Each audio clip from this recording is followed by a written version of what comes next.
once you do not give access, your own access, once you don't release it to someone else, then whatever you have for every member of that team is secured.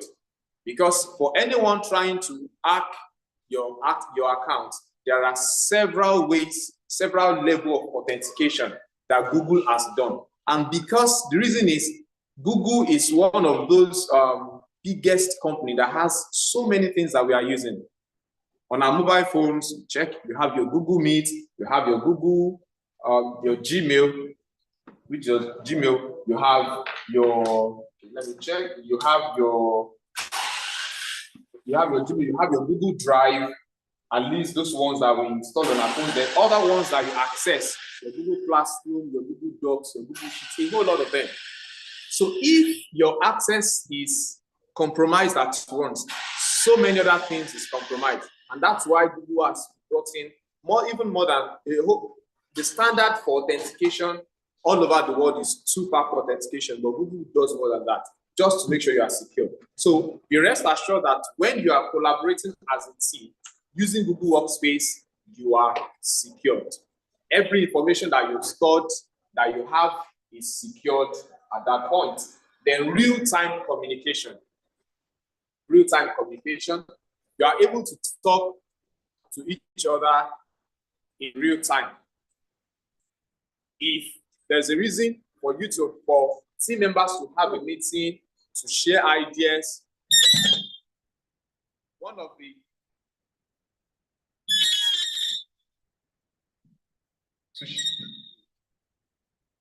to share ideas. So one of the features that you have is Google Meet. Google Meet is one of the very secured platforms that we have that we can use for collaboration and then real-time communication. So that period we are communicating real-time, we are talking real-time. Then we also have organizing tasks. You are able to organize your tasks one after the other, seamlessly organizing your tasks. So let's quickly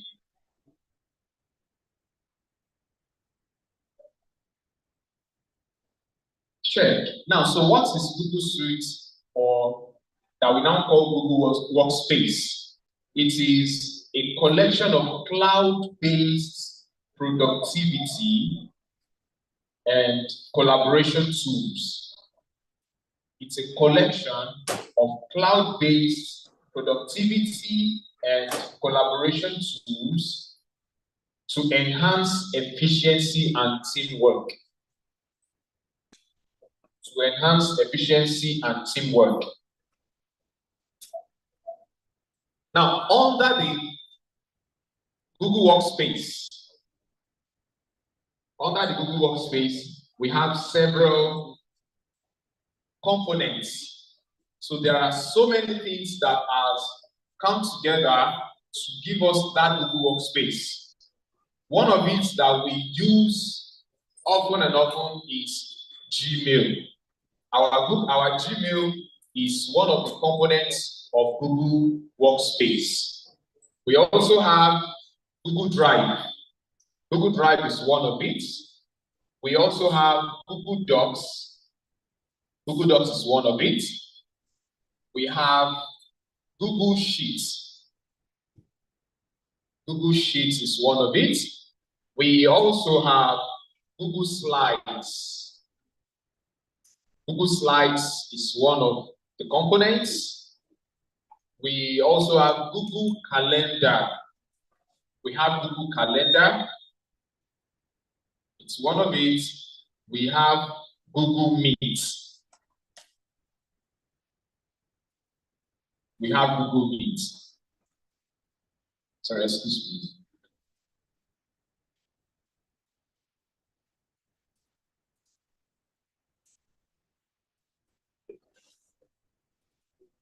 We have other online participants who are on Zoom. Registered participants are on Zoom or any other watch on YouTube. The only registered participants can participate, ask questions, and interact right from the platform. Right?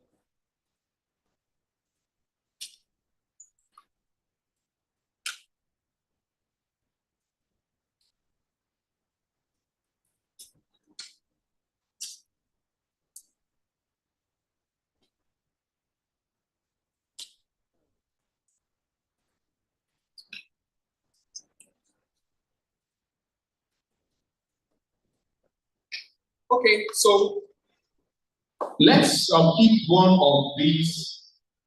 after the other. Our Gmail. Our Gmail is a cloud-based email service that is provided by Google and helps us with so many capabilities. I know a good number of us have been using our Gmail as persons. However, for today's workshop, we are going to use it as a team. So that's what will make the difference between our previous use and our current use. So we are going to make use of it as a team. And it has robust security features that we can also use to enhance communication and productivity. And some of the features, some of the features and benefits of using our Gmail, it has a user-friendly interface. That we have its user-friendly interface, spam filtering. When mails are sent from unknown or trusted sources, it doesn't come into your inbox. It goes into your spam, and then unlike before now, those spam messages keeps coming in, and at times you lose track of important messages, important mails. And that was why over the years, Google with Gmail worked on spam filtering so that you have only important mails that come into your inbox, and then once a mail is coming from an untrusted source, it goes into your spam, and then the spam gets to be deleted. Mails then get deleted every 60 days once it's not opened at all. So a lot of times you do not even know that some of those messages have been sent to you by mail. Then multiple account support. You are able to work with multiple accounts with your Gmail. Now, especially for those of us on our mobile devices, we are able to have access to, we are able to add about 3-4 Gmail accounts on one device. You switch, and then each one of them has its dedicated workspace. So that's one of the benefits. And then you can also work with its reliability, organization, everything comes along with your Gmail. Then Google Drive, which is also one of the components of Google Workspace. Google Drive. Now with your Google Drive, it's a cloud-based or cloud storage. It's a cloud storage service by Google, which allows you to store, to share.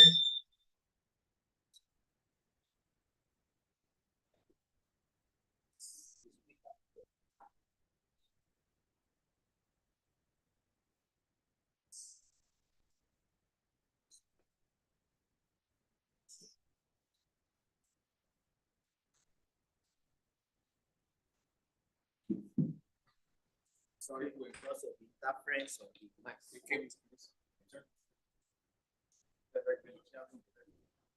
Oh, you will just be the one. It's wireless. It's wireless. It's wireless.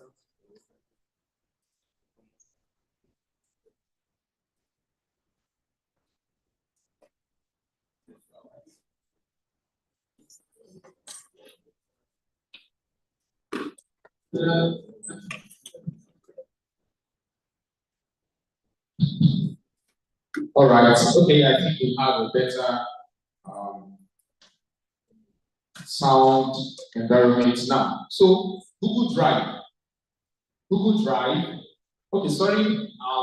Because it's going to be a participatory session in the workshop. How many of us have been using our Google Drive often? You have made use of your Google Drive. Okay, we'll start doing that today. Well, Google Drive is one of those features. It's a cloud storage service that is made available by Google for individuals as well as for teams to store, to share files, and to access files from any device, anywhere, as long as you have internet services. Let me give us a scenario of something that happened recently. I have there's a provision for you to synchronize a section of your PC with your Google Drive. For example, I have a folder in my PC where I have my work-related files, all Adeyemi files, my personal ones, my class notes, results, everything synchronized to my PC. And so there was this particular day, I was on an official assignment outside of the department, outside of the town. I was in Akure, and then a course coordinator for a particular course reached out to me. Mr. Ajayi, please, so course, we need the statistics. How many people took this course? We're trying to get a particular thing. And I was like, oh, sorry, I did not travel with my PC, but just give me a few minutes. And on the go there, I just picked up my phone, accessed my Google Drive with the application, and I scrolled through, went through, opened the particular file, because they opened the Excel sheet, and then I called back and said, okay, this one, in ISC, 32 candidates were recorded, these 38 candidates, and I was like, oh. So those are some of the benefits that you get. As long as you get anywhere, you do not at times need to pick your PC along with somewhere you are going and you don't have access, or you don't want to take your PC along. Once you have another device somewhere, you can get access to your Google Drive and all the files that you have saved on your Google Drive. So features of Google Drive, as you can see, cloud storage, file sharing, real-time collaboration. Then you can also have version history, access from anywhere, offline access, file preview, backup, and sync, security and privacy, then distribution with Google Workspace. Let me quickly elaborate a little bit with some of these features. File sharing. There are times you want to share a file with somebody, but you do not want the person to have access to modify that file. So by the time you're sharing that file, you only share the file and the access or the row levels just to view. The fellow will never be able to have access to that file. The fellow will not even be able to download the file. And so these are ways of securing. So if there's a top secret file that you just need to share quickly and to share with the person is just to view. The fellow is able to view alone, and then you can also make other provision. You want the fellow to be able to make access to it, to download, or to do one thing or the other. Those access are also available. Then backup and sync. I have already talked a little bit about that before. Or with your Google Drive, because it's a cloud storage application or service made available, once you turn on automatic sync, automatic backup, every now and then that you make changes to any file in your Google Drive, there's an automated way of, so you do not need to say, oh, I forgot to save. No, it leaves you out of the stress of, I forgot to save. At every time T that has been defined by Google, your document is being saved. It's being backed up and you can synchronize it. If you are working on it on your PC, you can have the same thing also happening on your phone. You can have the edited or the latest version also on your phone. Then let's see Google Docs. I already gave us a scenario of what Google Docs is. And it is a cloud-based word processing application that allows you to create, edit, and collaborate on documents in real time with any using any device that is connected to the internet. So just the same way we use Microsoft Word, which I know so many of us make use of, the same features is also available for Google Docs. But the extra one is that it's a cloud-based service or application. And because of that, you are able to work on it.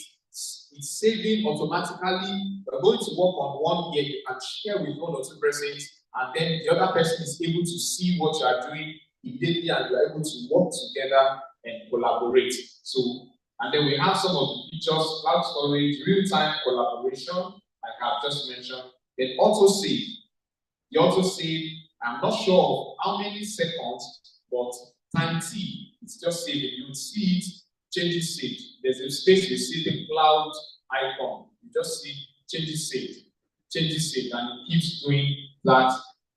They can also have version history, but at a particular time, when you were working on this, that version, that's what we need. You can go to that. Many features that you can get with Google Docs. Commenting and suggesting. 2 or 3 or 4 of you are working on the same documents on Google Docs, then one person can just raise a comment and say, okay, on this part, can you please edit it? And the person is working on it real time, and the changes are being saved. You can also suggest, okay, let's remove this particular paragraph. You know, unlike just one person working on it, you send it, others will see it.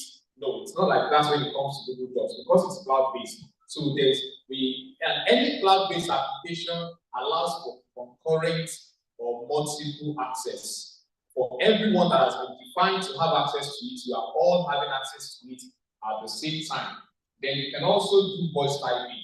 There's a technology from Google that you can have speech to text. So for people who are, probably who have one disability or the other, and they are not able to type, you can do speech to text. So you just speak, and then, but over time, you can train it on your PC so that it understands your English, understands your grammar, and then that's sorry. In addition, it's not the speech to text is not necessarily for people with disability.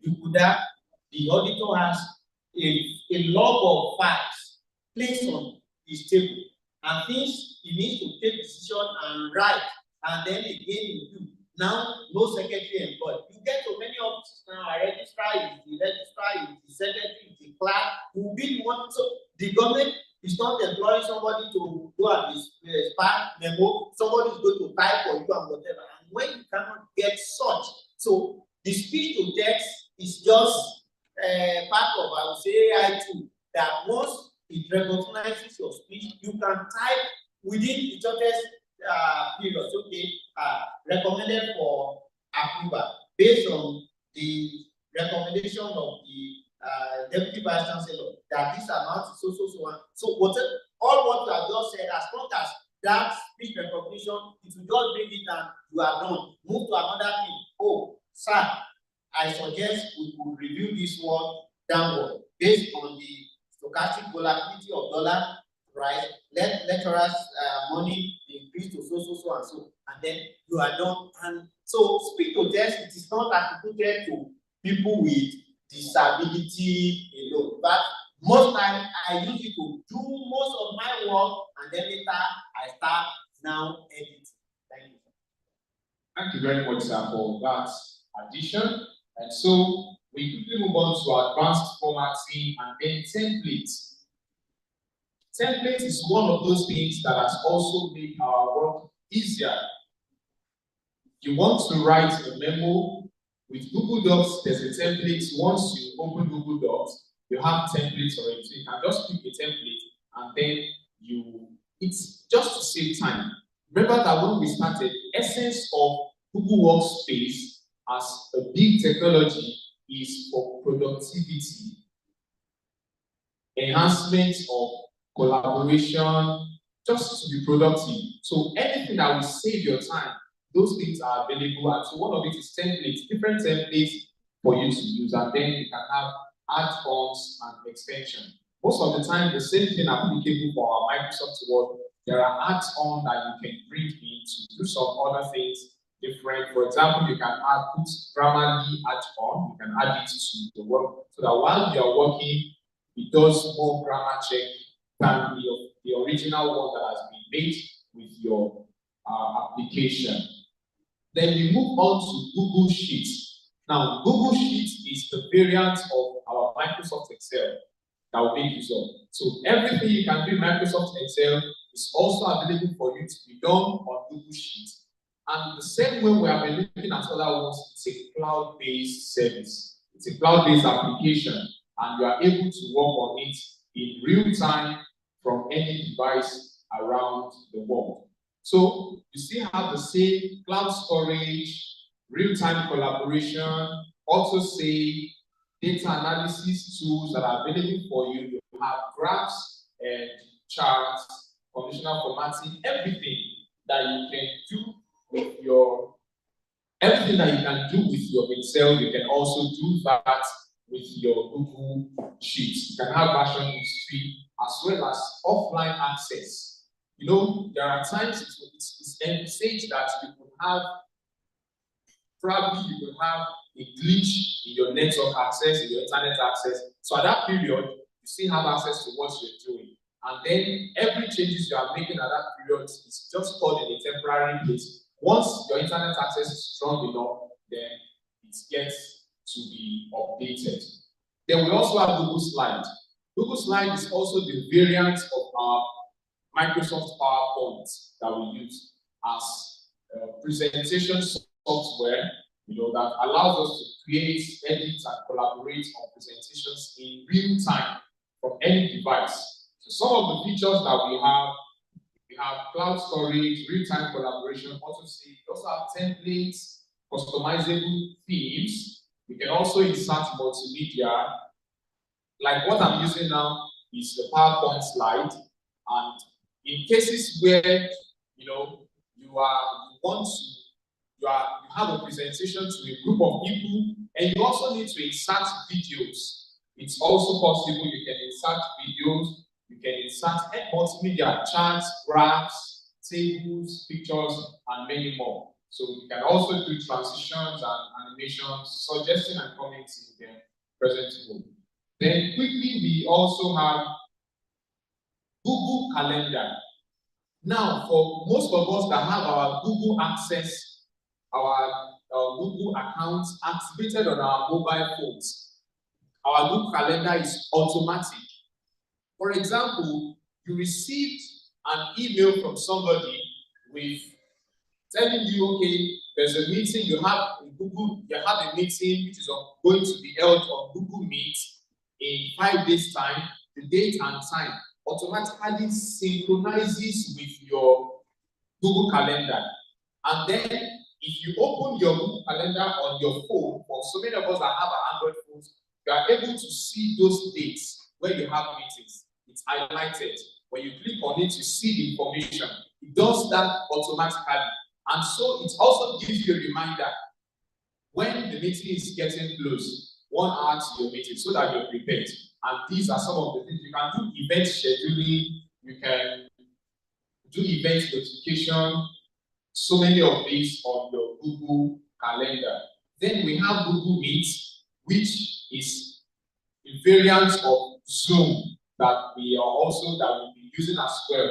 And Google Meet is a cloud-based video conferencing application that allows users to conduct secure high-quality video meetings and collaborate in real time. So with your Google Meet, you are able to collaborate in real time. You are able to share your screen with other participants and show this is what I've done. Another person is able to share, and depending on the features you want, you can enable the video settings on your Google Meet, whereby you all see each other. You can decide you want to enable the video option, just audio, and we are all seeing each other when we're talking. It's a meeting, and then you have that done on your device, any device that you choose.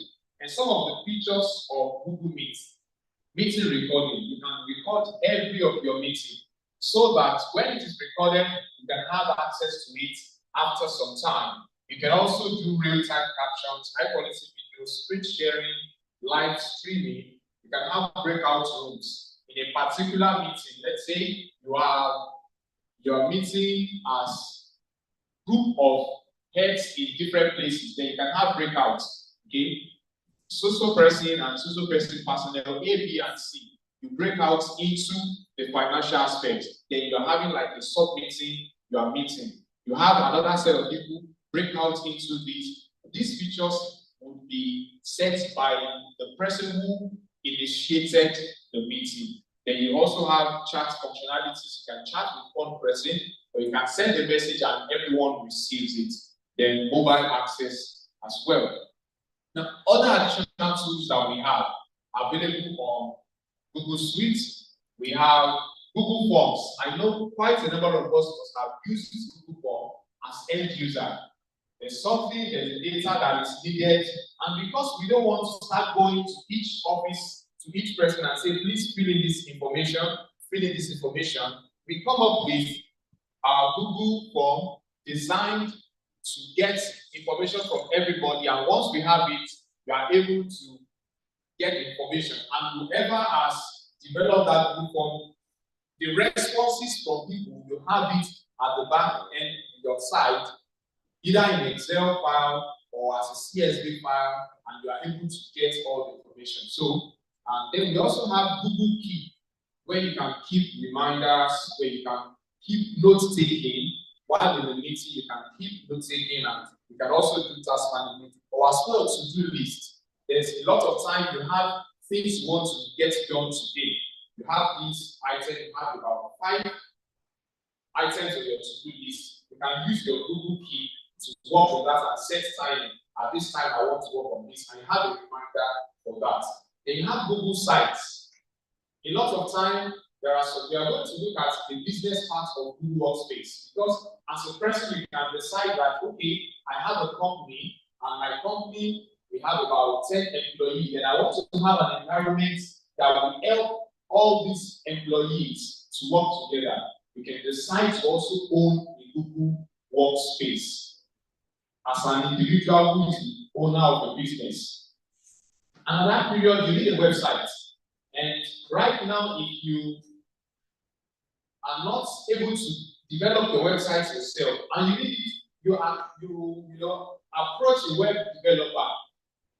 Most of the time now, web developers, depending on what you want to do, they charge you 250,000, 300,000, 500,000, 1 million, and you're like, just for a website. So if it's just a small functional website, you can use Google Sites to develop your website, your company website.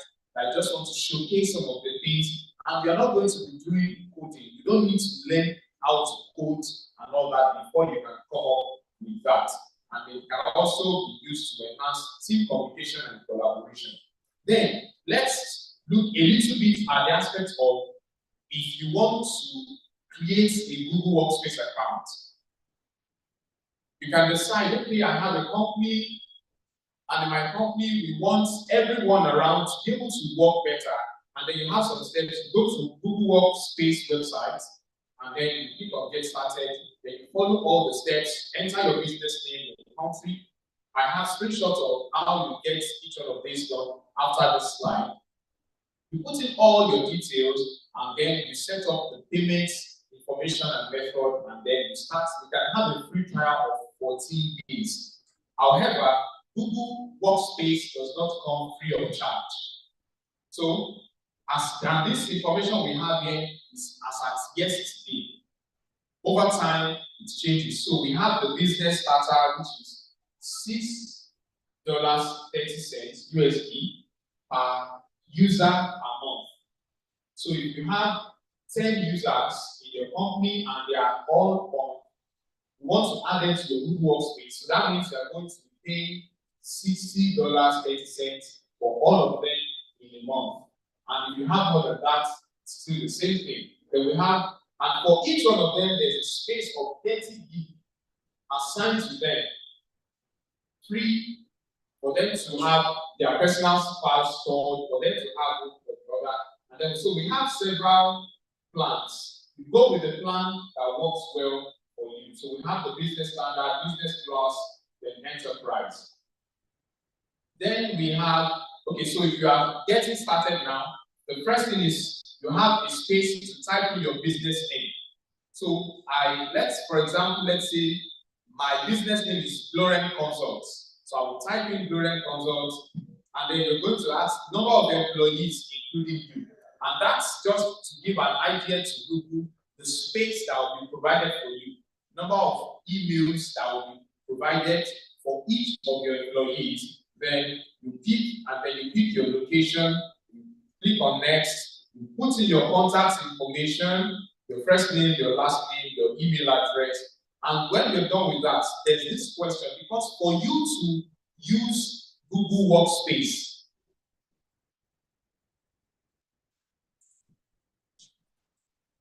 for you to use Google Workspace, you need to have a domain. For example, like I mentioned, the name of your company is Glorem Consult, and you want to create a Google Workspace for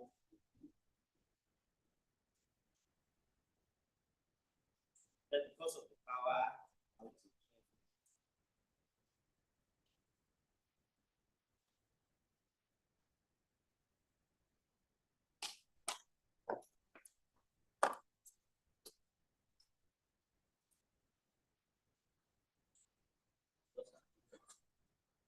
So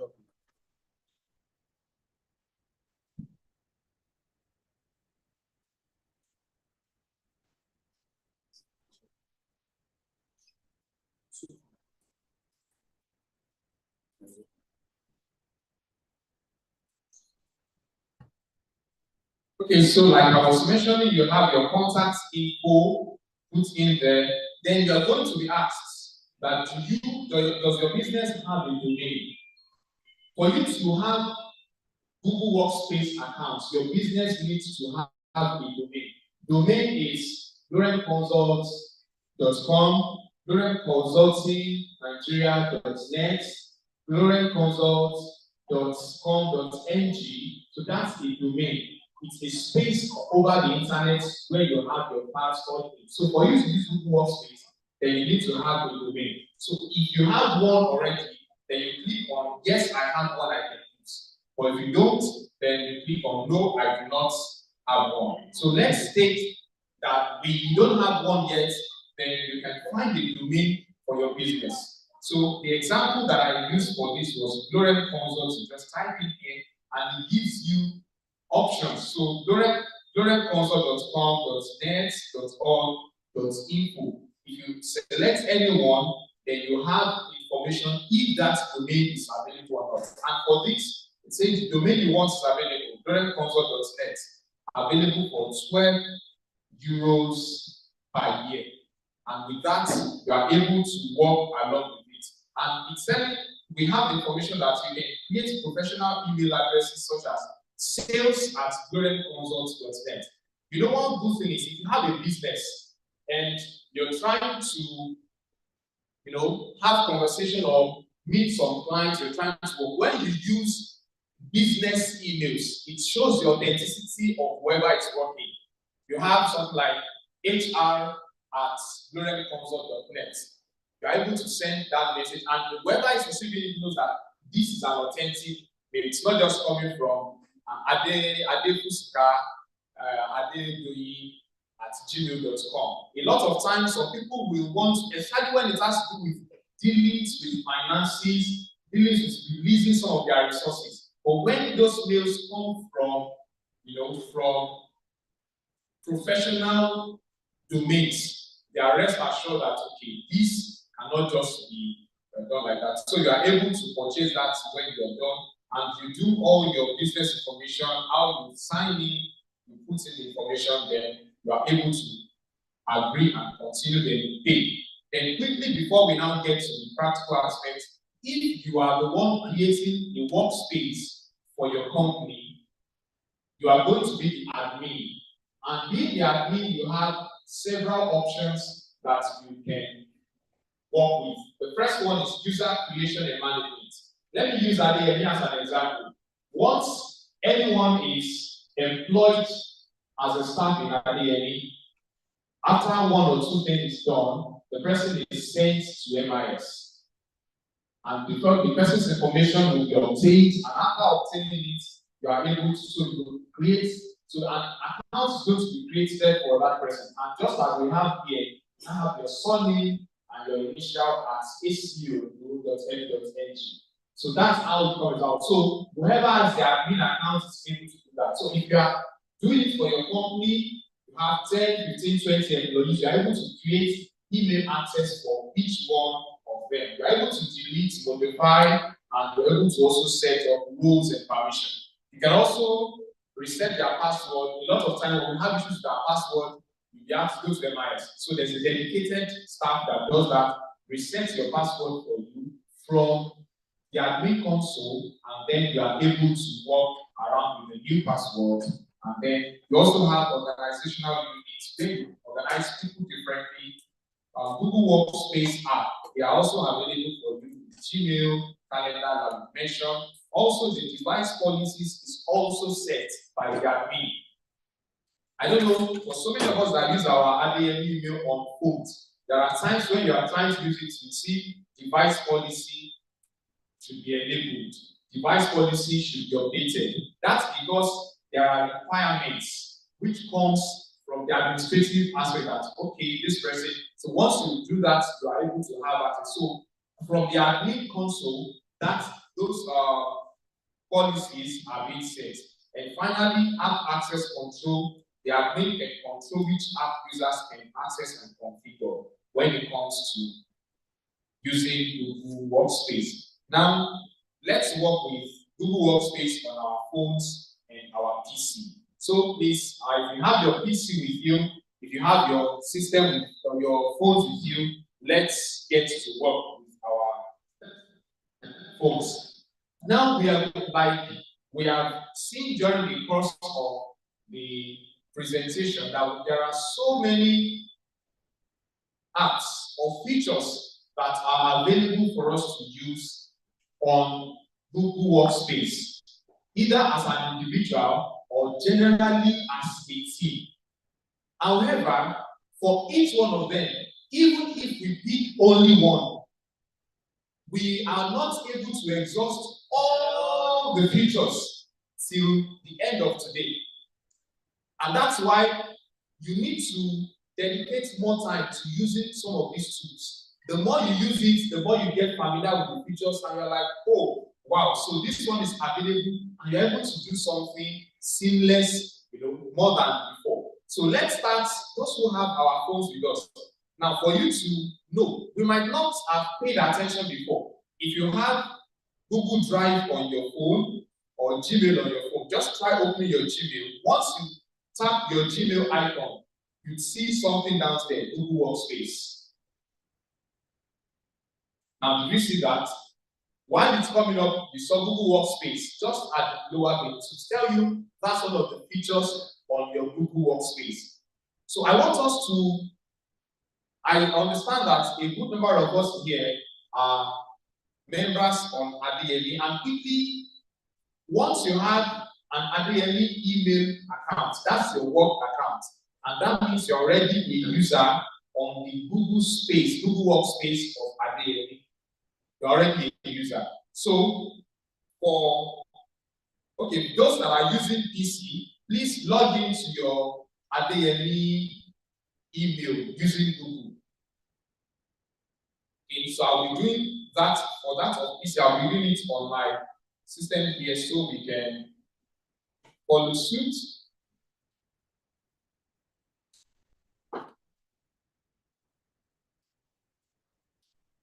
All right, so are we on our Gmail now on the phone? Have we opened our Gmail on the phone? Gmail, not Yahoo. There's an app already for Gmail that looks like an envelope with about 3 colors. I think it uses red, green, blue, something like that. You see it on your wallpaper where you have all the icons. You see Gmail. So let's click on it. If you have clicked on it, you have a working space. You have a working space around. For most people, there's at the top, there's a search box. where you see search in mail, okay, then there's an icon towards the right. So if you click on it, you are just click on it, you are able to come up with something like this, Google, that will show all the Google accounts that you have created on your phone. We have the same thing. Okay. Now, for me, I have 3 Gmail accounts other than my work accounts, which is again, I have 3 different Gmail accounts. So I'm able to see the 3 of them, so you can switch in between them. But we want to switch to our work Gmail. A moment, please.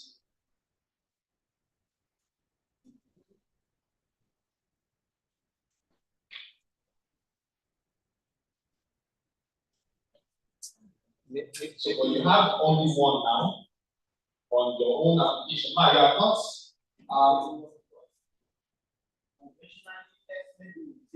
Take our workspace in the general Gmail domain and not that of do.ng, so as to accommodate somebody who is not from. I learned graduate from Ashibas is here. I learned those who are not in the university using the university email. So maybe just create a document in your in other so that people can participate actively. Because if you create that in the edu.ng, then it means you may have to gain grant access for such. You don't have grant access. No. That's what I mean. That's what I mean. So maybe what we do now, let's if you create whatever document you are creating, just from, if it is Google Doc, I don't know, maybe it's Google Doc, you want to just let's look it or something else.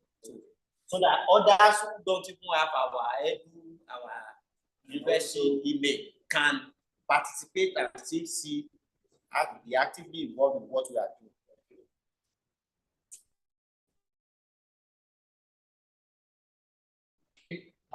Quickly, before we move on, so that we can just wrap up that session. Now, for example, let me state some of the benefits that we have when you or other persons are on a Google workspace and you are all members. Either on your PC or on your mobile device, you have access to every person on that account. For example, now, I am in the Department of Computer Science and I just know the name of another person. I just know the name of another person in this particular department, and I do not have the person's contact, and you want to chat with the person. As long as the person is on the same workspace with you, you are able to do that. So, for example, now, I want to assume now that I do not have Mr. Olawoye's phone number, and I quickly need to reach out to him that from my department, this is happening. For those who have it on Gmail, down there you see a chat button, and then you are able to find. You just search in chat. Once you type Olawo, it's going to bring all the people who have names with OLAW, and you click and you chat it to the person without even having the person's contact. Those are some of the information, especially in a place where you are able to work with that. And also to add to that, before we move on, you're also able to create workspace, you're able to create communities. For example, you want to quickly work together, there's a committee that's been set up and say, this committee should look into this committee.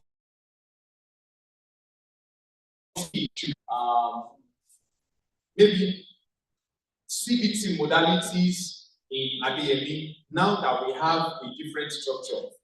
You can create a space, and then when you create a space, you are able to walk around with it. And everybody that you have assigned to that space will have access to every project, everything that you have sent. But sorry, because we have others that are not within our workspace here, we now move on to other applications that we can use to collaborate amongst ourselves. So let's start with Google Docs. Let's start with Google Docs. So what we are going to do now with Google Docs is, So if you have your mobile phones with you or your PC with you, go to your browser. Go to the DOC. Go to your browser, then you can type doc.google.com. doc.google.com.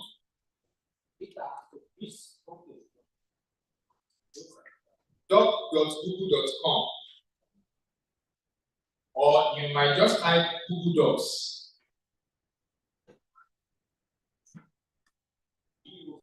You can even get that on the mobile device. Then you can download. Okay. You can download the app for seamless usage, so that you don't have to go to your browser at all time. Okay. So docs. So please, are we there so that we can?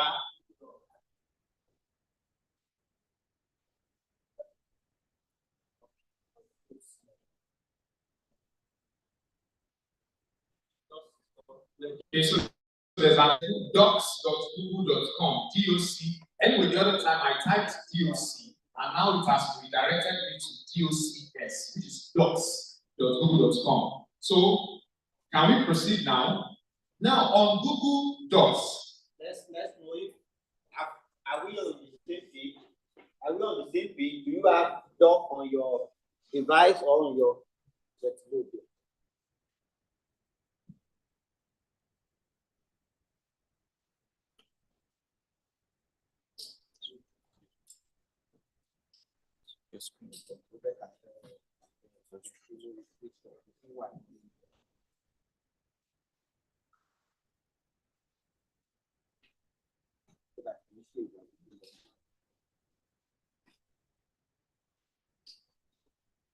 Okay, so now the environment that you have for the PC, the environment that we have, you can see start a new document. Now, with starting a new document, you have the blank document, you have essay, you have reports, you have the logs, the MLA, you have book reports, and there's space here where you have template gallery.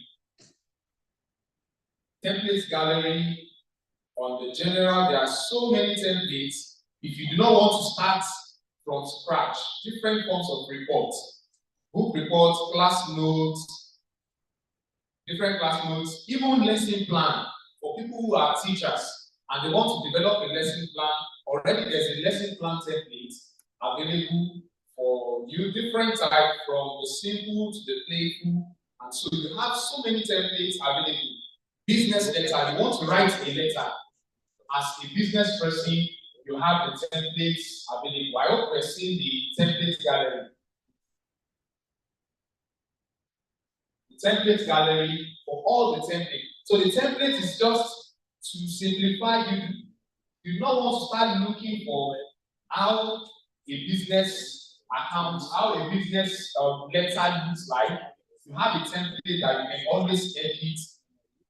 An informal letter, even resumes, especially for those of us here, you are students and you want to build up your resume so that you can start putting together what are some of the achievements, what are some of the things you have done. You have the resume template. So if you pick a particular template, there's different types of templates here. You pick a particular one, you are able to edit it, you are able to make it to suit yourself, you can change the colors, you can do the formatting, then you have something working. So it has saved you the time that you need to be working around with it. Then it's also for work. A lot of times when you want to write proposals, so many of us want to write a business proposal, you now consult somebody from outside, please, I need a business proposal, can you help me? And you are being charged 50,000 naira. Not knowing that you have access to templates on your Google Docs. So there are business proposals, project proposals here. You have a project idea. that you want to write about, you want to submit to the acting vice chancellor, and you do not have the whole of the time. There are templates for you, the topic, spearmint, geometry, a whole lot of them available. The meeting notes, so all those are templates. So quickly, let's go back to our starting page. So we want to work with a fresh document. So I want to assume now that as we are seated, I want to work on a document that we want to collaborate on.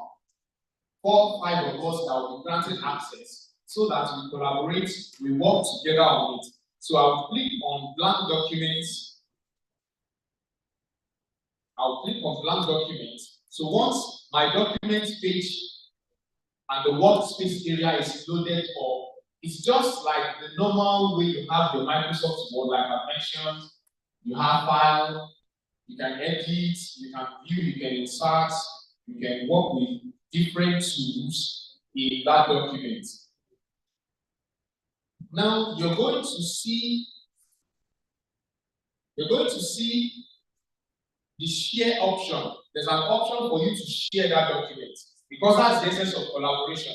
So if you are on the PC, you see somewhere around, close to where you have your icon at the top right corner, you see the share option. But for those of us, let me do this. For those of us on our mobile phones, are we using the app version or the browser version? Okay, the app version. Okay, yes, when I was moving around. Okay. So I want to be able to, so that we are on the same page while I am explaining this. Yes. So I will download the app version.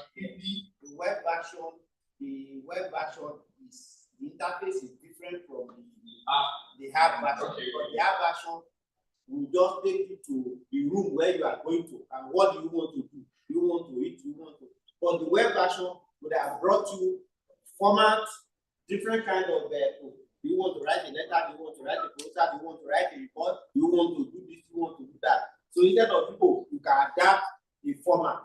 But for you, when you know what you want to do, for the app version will just click on the plus sign, it take you to a blank space without necessarily showing you template. And since you know where you are going, I want to write a letter, I want to do this, use your speech to test or use your letter or what you are writing. Just copy and paste, just like you are using the Microsoft Word. Okay, so quickly before I move on to the app version, for those that are using PC, please we can look at the screen in case you want to also work on our PC. Now this is my environment where I need to work on the document. Then I have templates, meeting notes, and all that. But I just want to work on something here. So I have a document that I've typed. Then you come to the share option here for the PC version. Sorry, we'll soon also move on to the mobile app version. You click on the share option here, and then you are able to share the file. But before you share, you have to save the file. So I'm saving it with the name Google Workspace Seminar.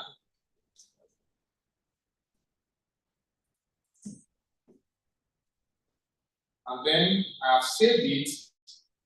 So after saving it now, so we have the share option here. Now, let's look up before we now move to the phone version. Share Google Workspace Seminar. Now, there's a box that's asking me, add people, groups, or calendar events. Then people with access. Now, I am the owner, and the owner is the person who created it. So that's my email. And then, for now, the general access is restricted. Only people with access can open the link. And remember, you are always trying to secure your documents. If it is something you have sent on WhatsApp, somebody can pick another person's WhatsApp and send that document, delete it from the person. But these are the essence of using the workspace. So using Google Docs now, I am able to share with people that have access to that. So I can just copy the link from here. So once I copy the link, I can send the link to somebody. And once I send it to you, you have access to it and you are able to work with it. Then,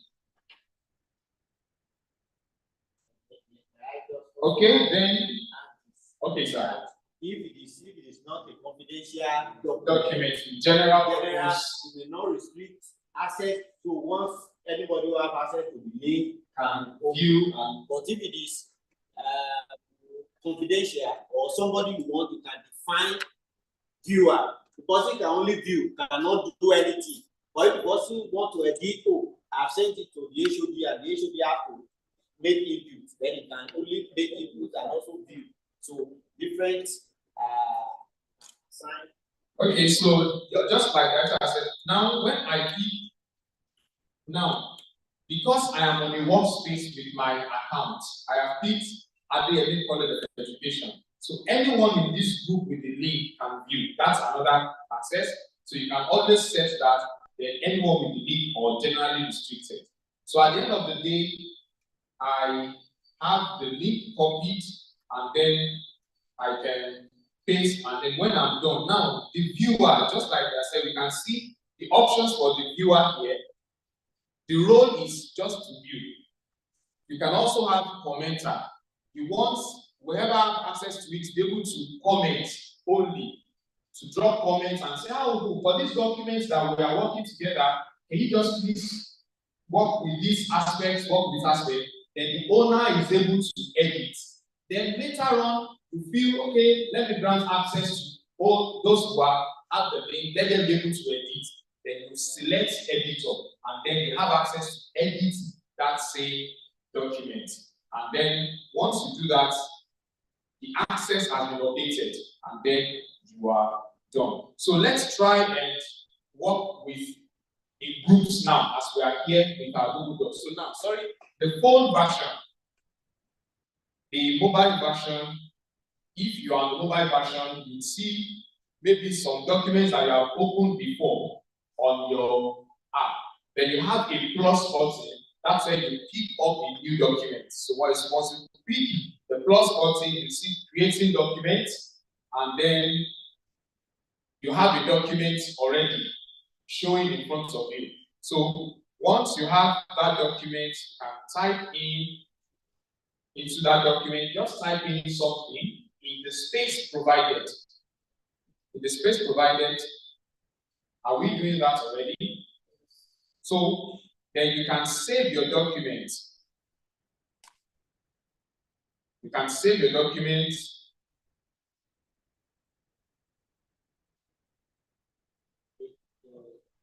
Okay, so yes, sir. Yeah, I suggest this. Just get maybe the one you have just printed. Now all of us to have the same access to the same document. So we can do if you send to one, the other person will send to another person. Once you just add that. So what we just do is that. So on a singular document, for us to see the beauty of what the doctor is saying, is that there could be possibility that, oh, Dr. Adenobi said there is a proposal to be submitted on Friday to TEDFund, and that this work, it includes introduction, it includes this, it includes budgeting, it includes so many things. You can now say, oh, auditor, please work on the budget. Adenego, please work on the introduction. Ojo, please work on the summary. Please work on that. And while all of us, simultaneously, everybody is working on, maybe at the same time, as I'm typing, working my own, you have seen a cursor showing Adenego is working on it, seeing Adenego is so, see Adenego is working on. So you just be seeing different cursors, and then you know that so many people are on the same, working on the same document, even when they are strategically located in different places. And then you can have a tidied, so the person who generated who is the owner can now, oh, let's freshen up and whatever. So it reduces, instead of saying the secretary brings this, hey, correct. You have a central editor, somebody who is typing. So somebody does not need to type for you. So everybody has his own function, and as you are doing that, very fantastic. Google Doc also has auto editing, grammarly or whatever, correcting when there are mistakes in your spelling or whatever. Google Doc will pick or say this is incorrect. It will bring this suggestive spellings and things like that. So let us create this. All right. So now, because we, for example, if we all had been on the WhatsApp platform here, I would have sent the link to the WhatsApp platform now. Don't send to me. I will send to one will send to the other. Okay. Then I'm also looking at, I can just get their email addresses, then send to them. Okay. That will take too long. You can do that. Okay. If you send to me, I can send to. So they will now just share what to do that. Okay. Okay. While this is coming up, show the details of the registration file. I will show that we can. Awesome. Okay, so like I mentioned the other time, the link I have copied, and then the role now is for anyone with the link. That's what I have said. Anyone with the link be able to have access to this document. So in real time, we ask the first participant, Dr. Adele, please kindly add your own part. So you will type, you will all see it affected. The second person, the third person, and do that. So the link now, copied. Let me also add to this. While I was mentioning for a Google Workspace, for example, you are in a company and you have a Google Workspace account as a user, and there are so many other people, you do not need to always try to remember their email addresses. So for example now, if I am sending a mail, so while I'm trying to send now, I did not load my WhatsApp on my PC, so I'm able to send to Dr. Adele. But then I do not need to start calling, hey, Dr. Adele, please, what's your email address? Because I know we are both staff members in the university. I will just go to my, okay, I hope we can see the screen. So I'm trying to send a mail now. Then I will just type Ade. Okay, now the frequently used people will come up first. So my own email is the first. Then I've been sending message to mail to Mr. Dada in Agri department. Then now I have every other person with Ade. There's Ade Jori AA. I do not even know this person by name, but we are in the same work environment. So I have Ade Koki, Ade Bamisayo, and all that. So I need Ade Negon. Now I have Taiwo Ade Negon Akilade. So I do not need to start calling. Sir, what's your email address? That's part of the collaboration. You quickly send to him, introduce in the mail, and say, I'm sending this to you. So I am picking. Now, my organizer is Kende Adelego. So his own is here, and that's Adelego KE@ACODO. So once I pick, you have your subjects in the mail. You have mail to work with. So if I have every other person here, let me also add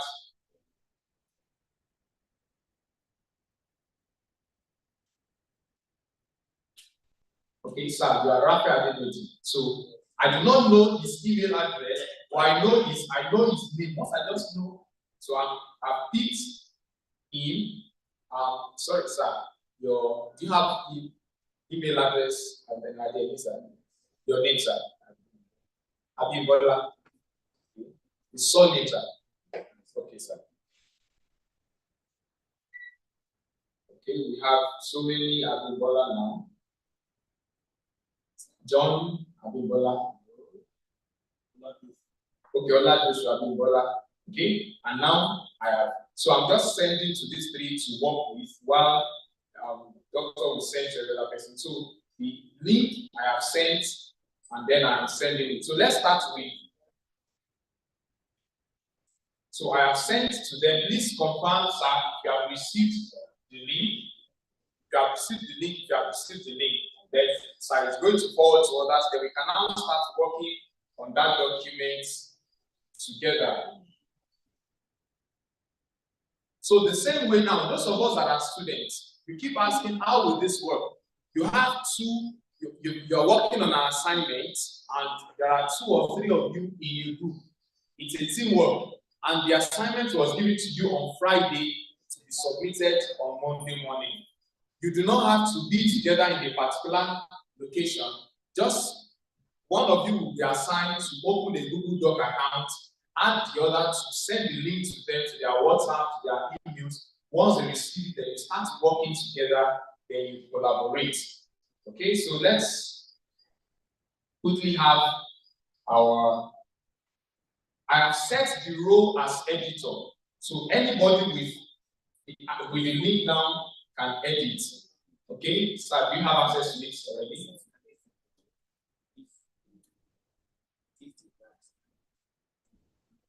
Okay. All right, sir.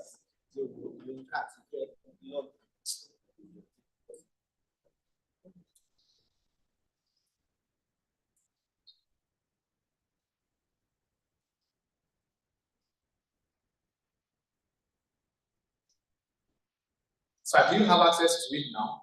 Please, from your end, sir, click on the link. Once you click on the link, it opens us Google Docs for you. Please type and add to that document. A moment, sir. I'm doing that.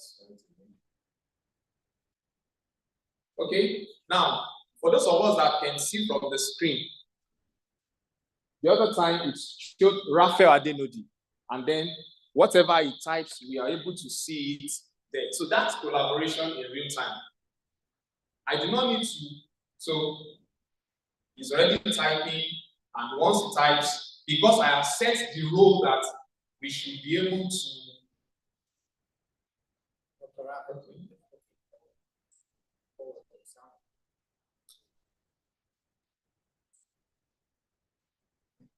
What's to the day?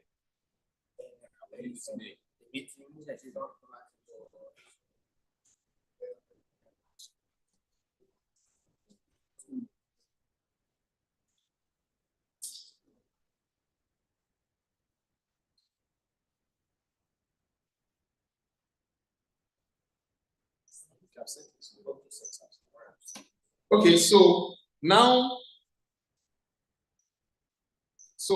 Dr. Adenodi has been able to add a line to that document.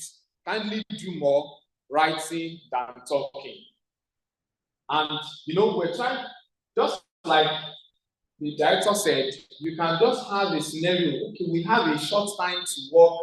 You want to work on this part, you want to work on this part, but we do not want to have different documents that will now start merging together. Because of time, yes. Okay, let me send the link to you, yes, and then we now assign.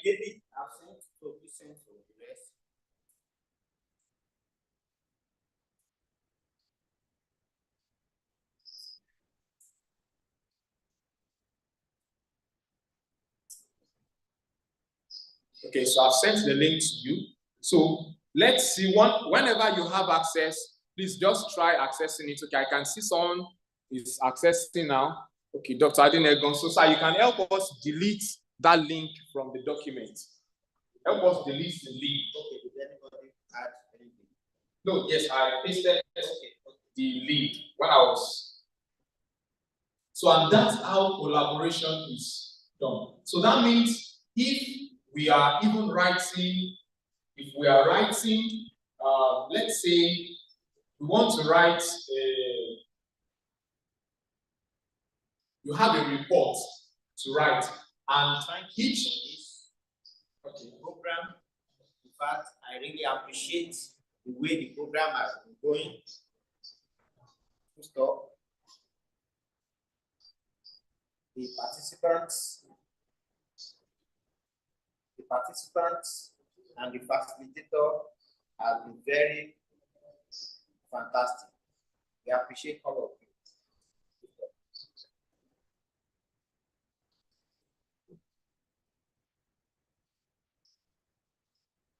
All right. Now, one of the features that we mentioned was voice typing. And the voice typing is like speech to text. You know, you are working on something already, and you do not want to stop what you are working with. Your hands are already busy, or probably you are not even busy, but you want to have your text faster. You do speech to text. So Dr. Adeleko spoke to it with voice, and then we have the text. Thank you for this program. In fact, I really appreciate the participants and the facilitators have been fantastic. Full stop. So if peradventure, during the period of your voicing, the speech recognition feature got something different. Yes. You can now edit from this. But all we are doing is efficiency, productivity. We want to be fast at what we are doing. Okay, so let's have one of the students. See the screen. Students, you can see the screen, see many cursors, red, blue, yellow. So each user, you have access. And so people working at the end of the day, you now have it tightly, very neat. So if you are passing comment, remove, edit. There's a section for you to pass comment. There's a section for you if you are editing that. And then, so within just 5, 20, 30 minutes, the document is completed by those who are assigned to come around and work on it. So instead of coming physically, and then use red die, do this and do that. So equally for lecturers, you can also use this for your student project. And even when they do that and send back their comment, ask whatever. So it makes it easy for 2 or more people to work on a single document. Makes it easy a lot of time.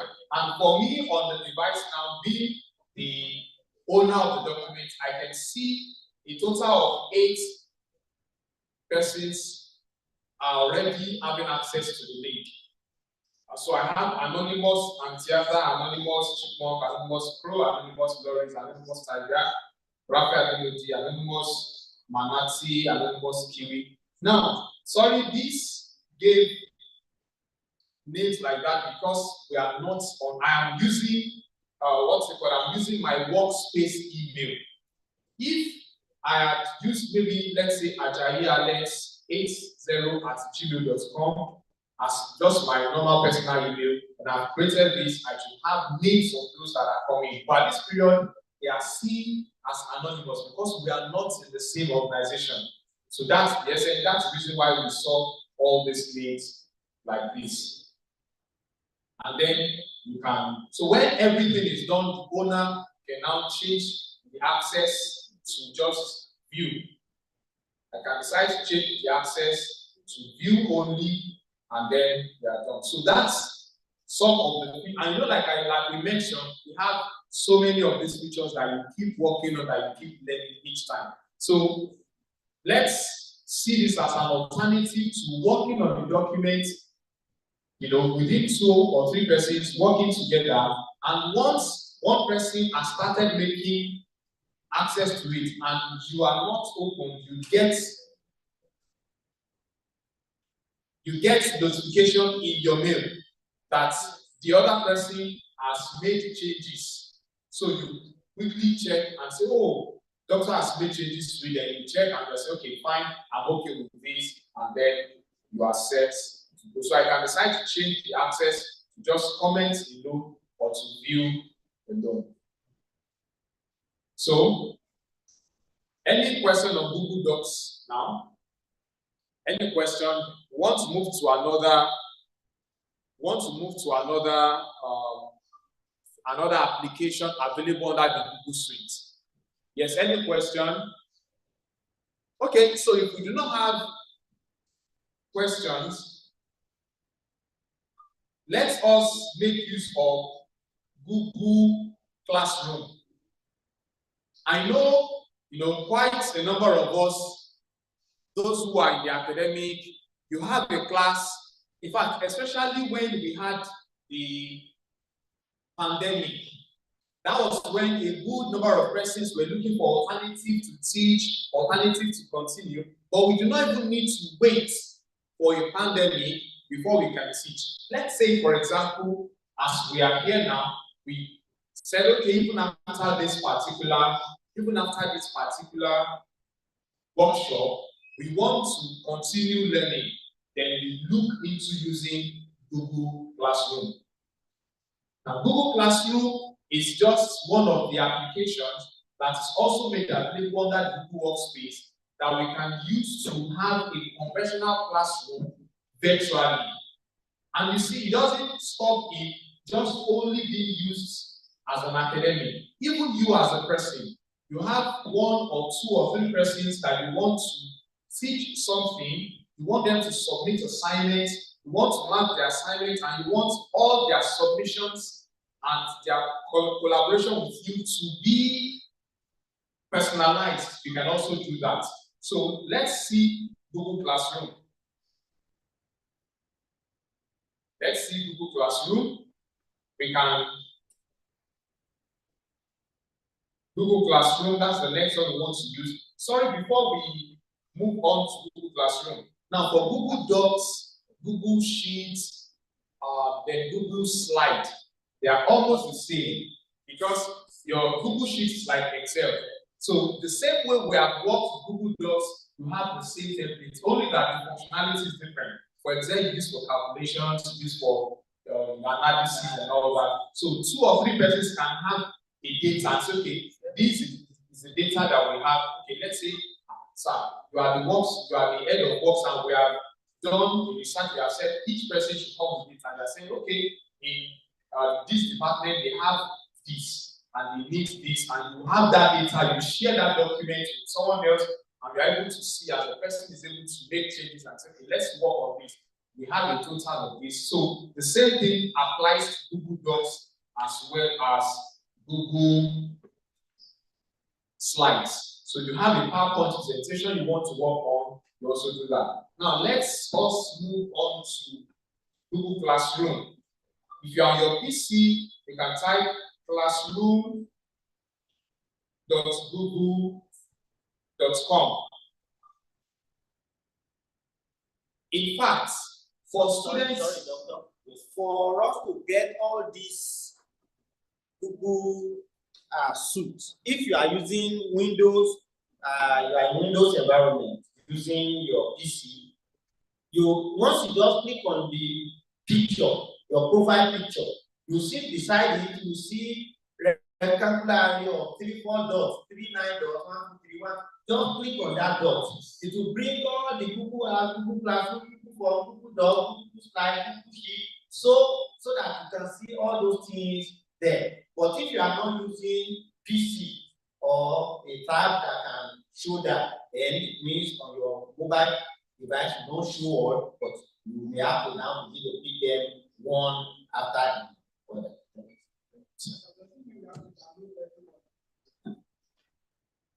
If you are on the PC, if you are on the PC, you don't need to download anything because they are already there. Just open your PC, your picture, beside your picture, just click on that rectangular area of 9 dots. It will bring all those things. And the skill is when you see any dots on any surface or window or thing, that shows there are more options. So they have some menus. So once you click on those menus, it will bring them out. But for your phone, then that means you have to ask Google Sheets separately, Google Forms separately, Google Slide. That is the reason conveniently you use your PC. But if not, you may not be entirely interested in. There are many, just like Dr. said. There are so many you want to need. You may just put and install them. Thank you, sir. So for the Google Classroom, there's an app also. It's very light. It's just a 20 megabyte app. So we can go to Play Store and download it. But if you're on the PC, this is what the director was saying. Look towards this side. Towards this side, you can see Google Apps. You know, those dots that are formed square shape. So if you click on it, it will come up with all. It will come up with all the features. Yes, please.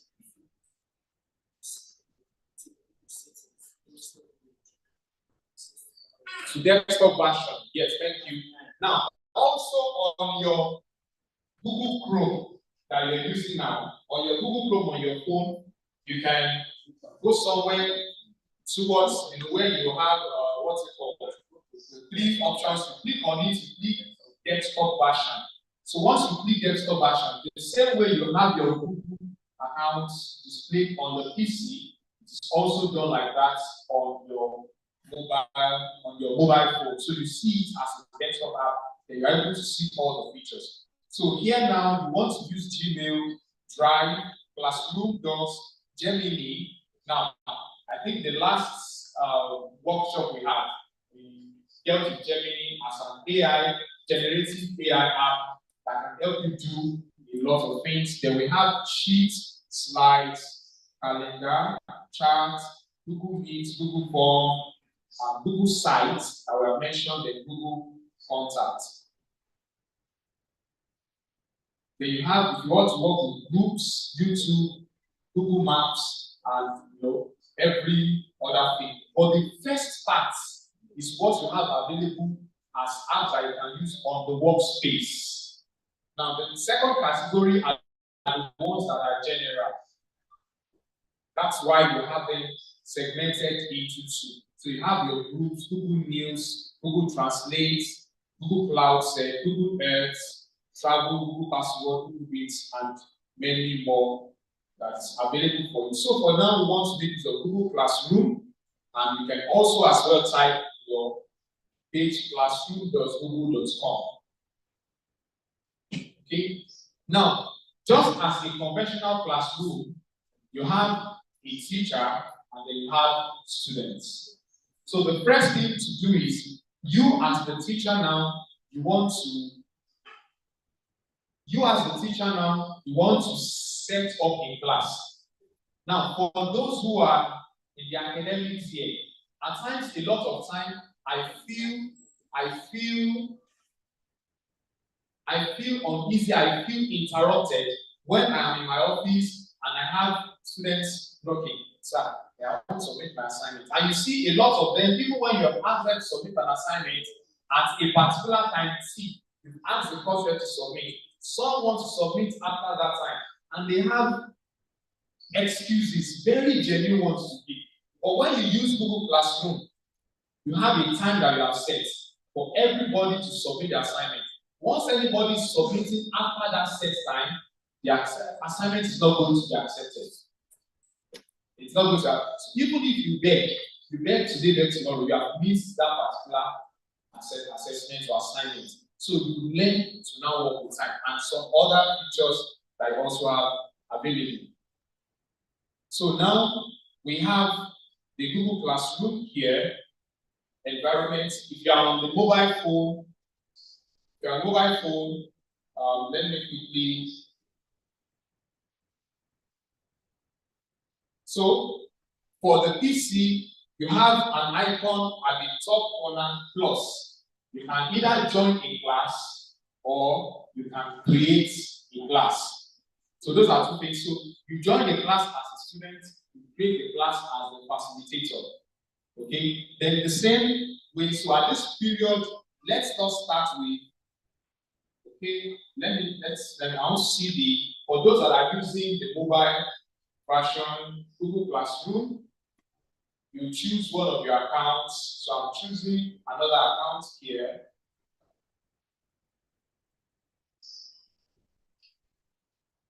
Okay, so in the classroom setting, you also have two options on the app.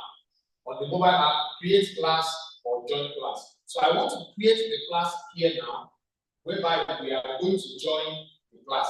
Now, for this one, at this period, I do not even need to have our email addresses. But if I have it, that's good. I can add you all to the class.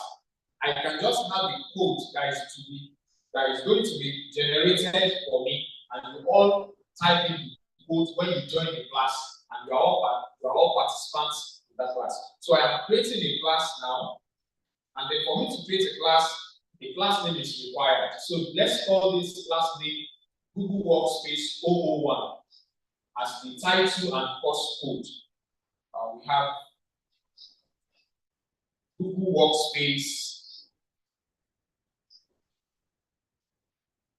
001.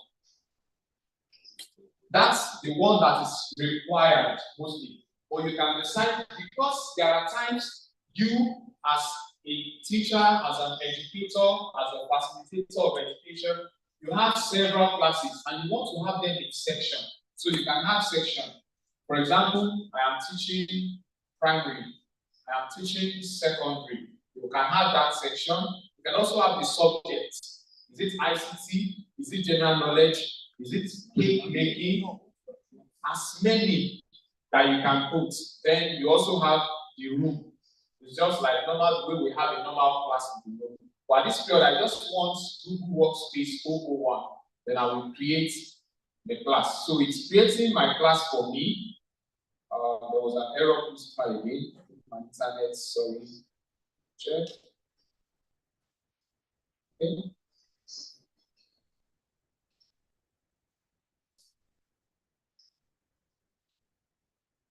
Okay, section, I will just add some of these other sections. I have general, subject is, let's put ICT.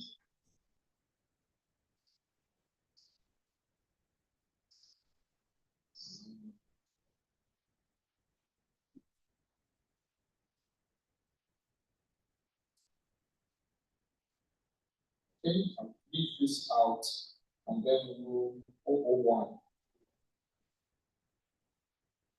Create my class. Okay, so I seem to be having the workspace account. Let me create on my mobile quickly. I have Google Workspace.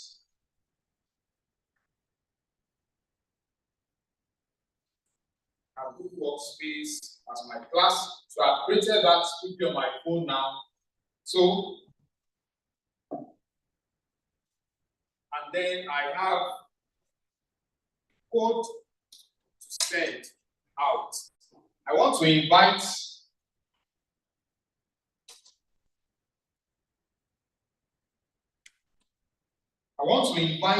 people to my class, invite students to my class now, and then I have invite. Okay, let me also invite. Sorry, let me use my other account here so that can be faster.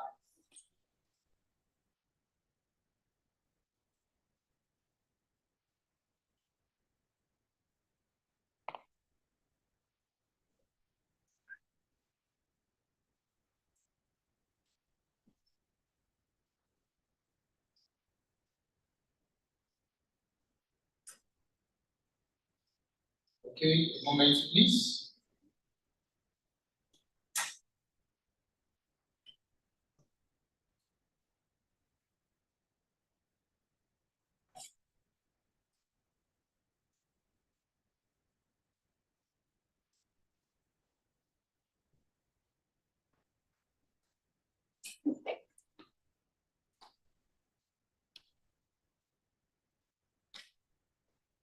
Okay, the last.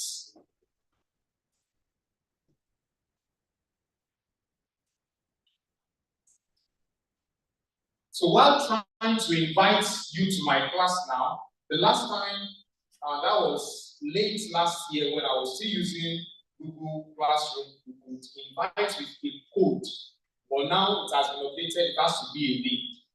And so I'm unable to share the code, else I would have shared about maybe 5 digits or 6 digits code, and then you are added to the class and you're able to work. So let me add people to the class, and I can enter email address.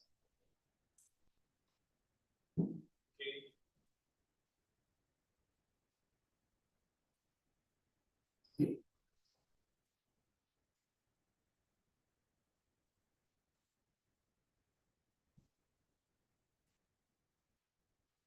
So let me add, okay, sir, your email address, please. any email address now. It could be your personal Gmail. Okay, sir. HUMAN FEACET human facets at 11. Okay, human facets 11 at gmail.com.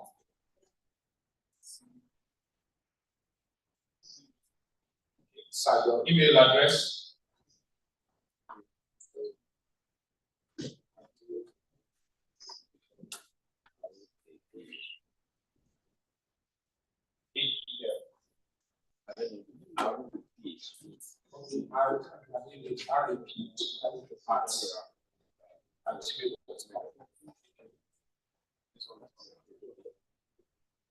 Okay, this is coming up already.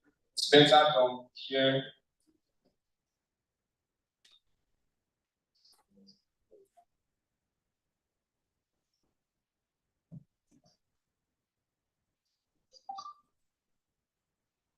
Okay, so the one I have created on my phone, the account I used, is the same account I logged into my PC, and that's when we talk about synchronization.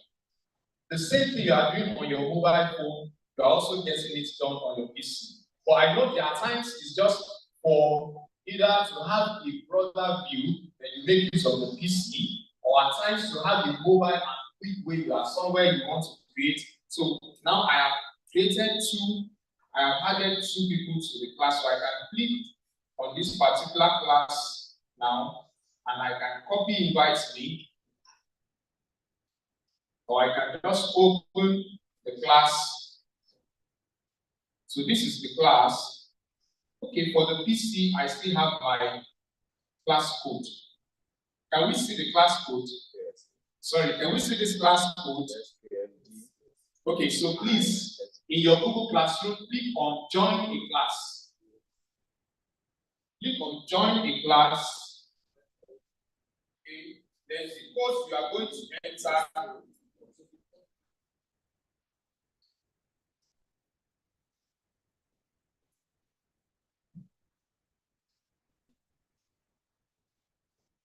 Okay, so this is the code now. Is it? Okay, sorry, sir. SKF, small letters, sir. SKF D2I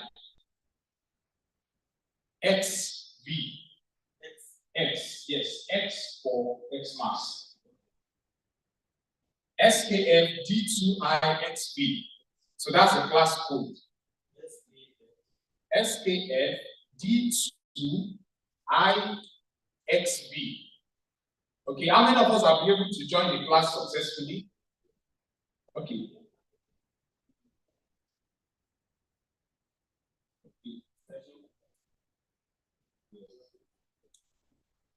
This is one.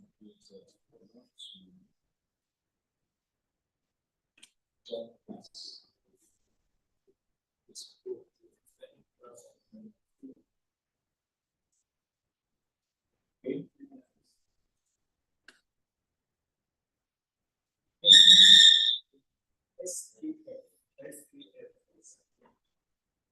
Okay, so have we joined the class? So I have added you with that Gmail already. Have we joined the class? Yes. Okay, so now I am now assuming that we are not all seated here, or we are in different locations, and we have joined a class. So what are the options available for me in that class? As the owner of the class, as the facilitator or instructor, I can announce something to the class. Okay, so I can announce something to the class and say,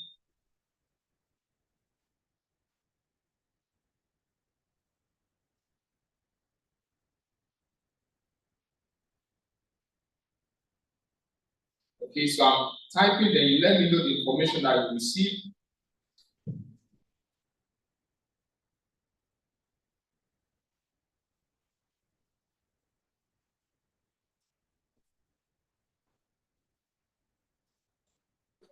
Okay.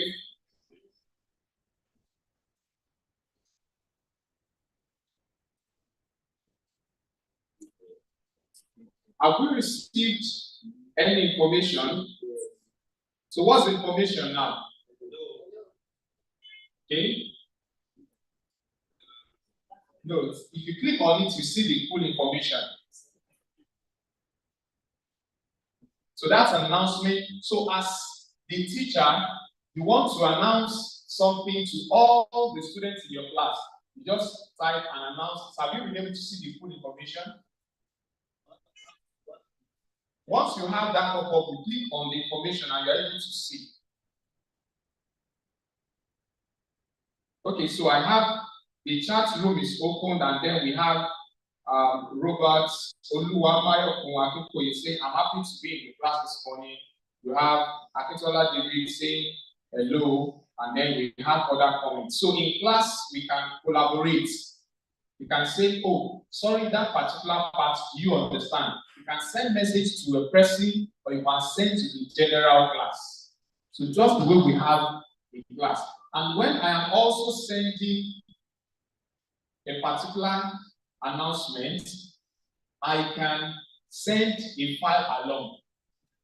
You know, most of the time, I have an assignment, I have an instruction that have been put together in a document on my PC or my device or my phone, and then I need to share that with every one of you just in that class. Remember that whoever has not been accepted or has not been sent the code will not be able to join the class. So at that period, I can come to the announcements section. I can type in, please check the document sent, and then I have a place to upload file, to attach a link, to attach Google Drive file. You know, when we were working on Google Files, when we were talking about Drive, I mentioned that you can decide to also share a file in your Drive such that you just want people to have access to it alone, just to read it, and to a specific set of people. But at that period, I am not downloading that file to send. I am just picking it from my Drive. So I can do that here. I can also attach a YouTube, I can add a YouTube video and send to you. Let's say, for example, now, I know my director has a YouTube channel where he has, talked about something, and then while, let's assume he's the facilitator. So while he's trying to teach and said, oh, the last time we talked about how to use AI Gemini. Okay, I'm sending the link to you now. I will add the YouTube video. Then in about 5 minutes, sit while you're in class or wherever you are, watch it and then drop your comments. So each person drops comment and say, oh, from the videos I watched, I have learned that AI Gemini can be used as a generative artificial intelligence tool. AI Gemini can help me search for information over the internet without me struggling to crawl over the internet. AI Gemini can help me suggest how I can dress up in a very hot weather. AI Gemini, and everybody comes up with that idea. And while everybody is dropping, this person must have left that information and said, oh, at this particular thing, this person said it there. Oh, that's it, that's true. So, but at this period now, I want to share with us permission to do that, the PowerPoint slide that we use. So I want to share with us in the class now so you can have access to it. So I will click upload file, and this should take me to my PC. If it's on the mobile, it will take you to where you have your documents and you are able to click and you are able to do so. Here I have recent, upload my Drive, and then I can just browse. I can just browse quickly. Maybe why you do this thing. I would also want our lecturers, people there, to be able to create a class, because that is essential. That she can be in Oklahoma for 2 weeks, and yet our students will not suffer that she's away. And if she's on official assignment, that 2 weeks she can still hold her class virtually, successfully using the Google Classroom. So let's let them beside the class, the one you have created. Let's see that they are able to create classes and add 1 or 2 or whatever. Students do, of course, you will be able to do that using the platform that has been created. Okay, so yes, sir. My own comment. Your comments.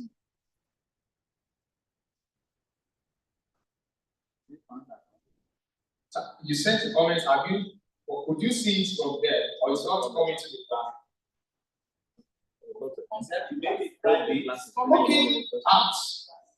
Okay, sorry, sir. You know what happened? Sorry, sir. What happened was, while my Google Workspace account was giving me issues of creating the class, I switched to another Gmail account, my personal one, created the class. So I added you and added Dr. Adekunle. I'm sorry, sir. So it was as if you were in that class, but you have not been added to this class. So, responding there.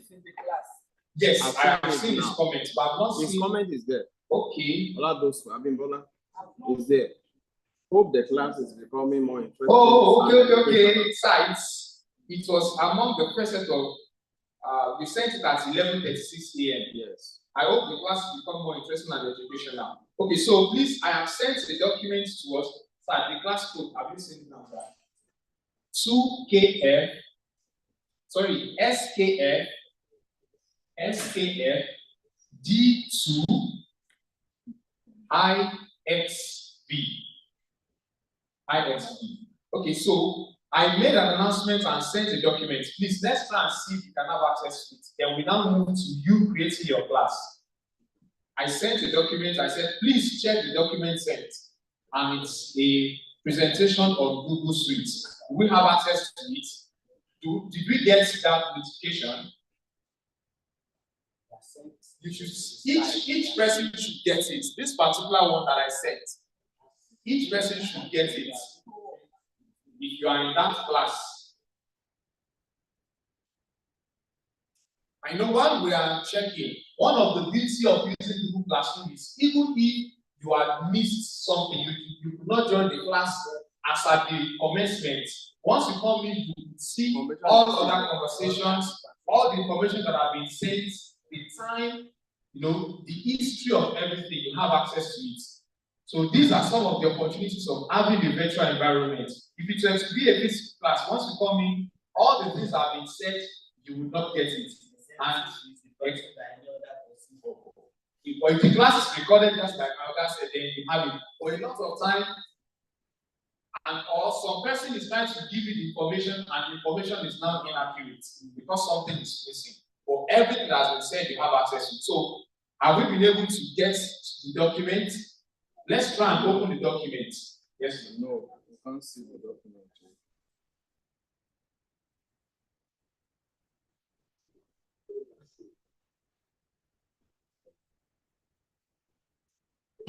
That's not come to us.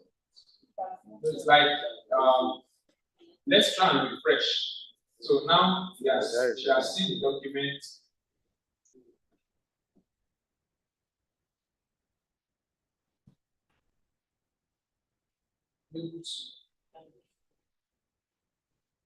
Okay. Mas, you don't have a Google Drive app. I shared this on my Google Drive.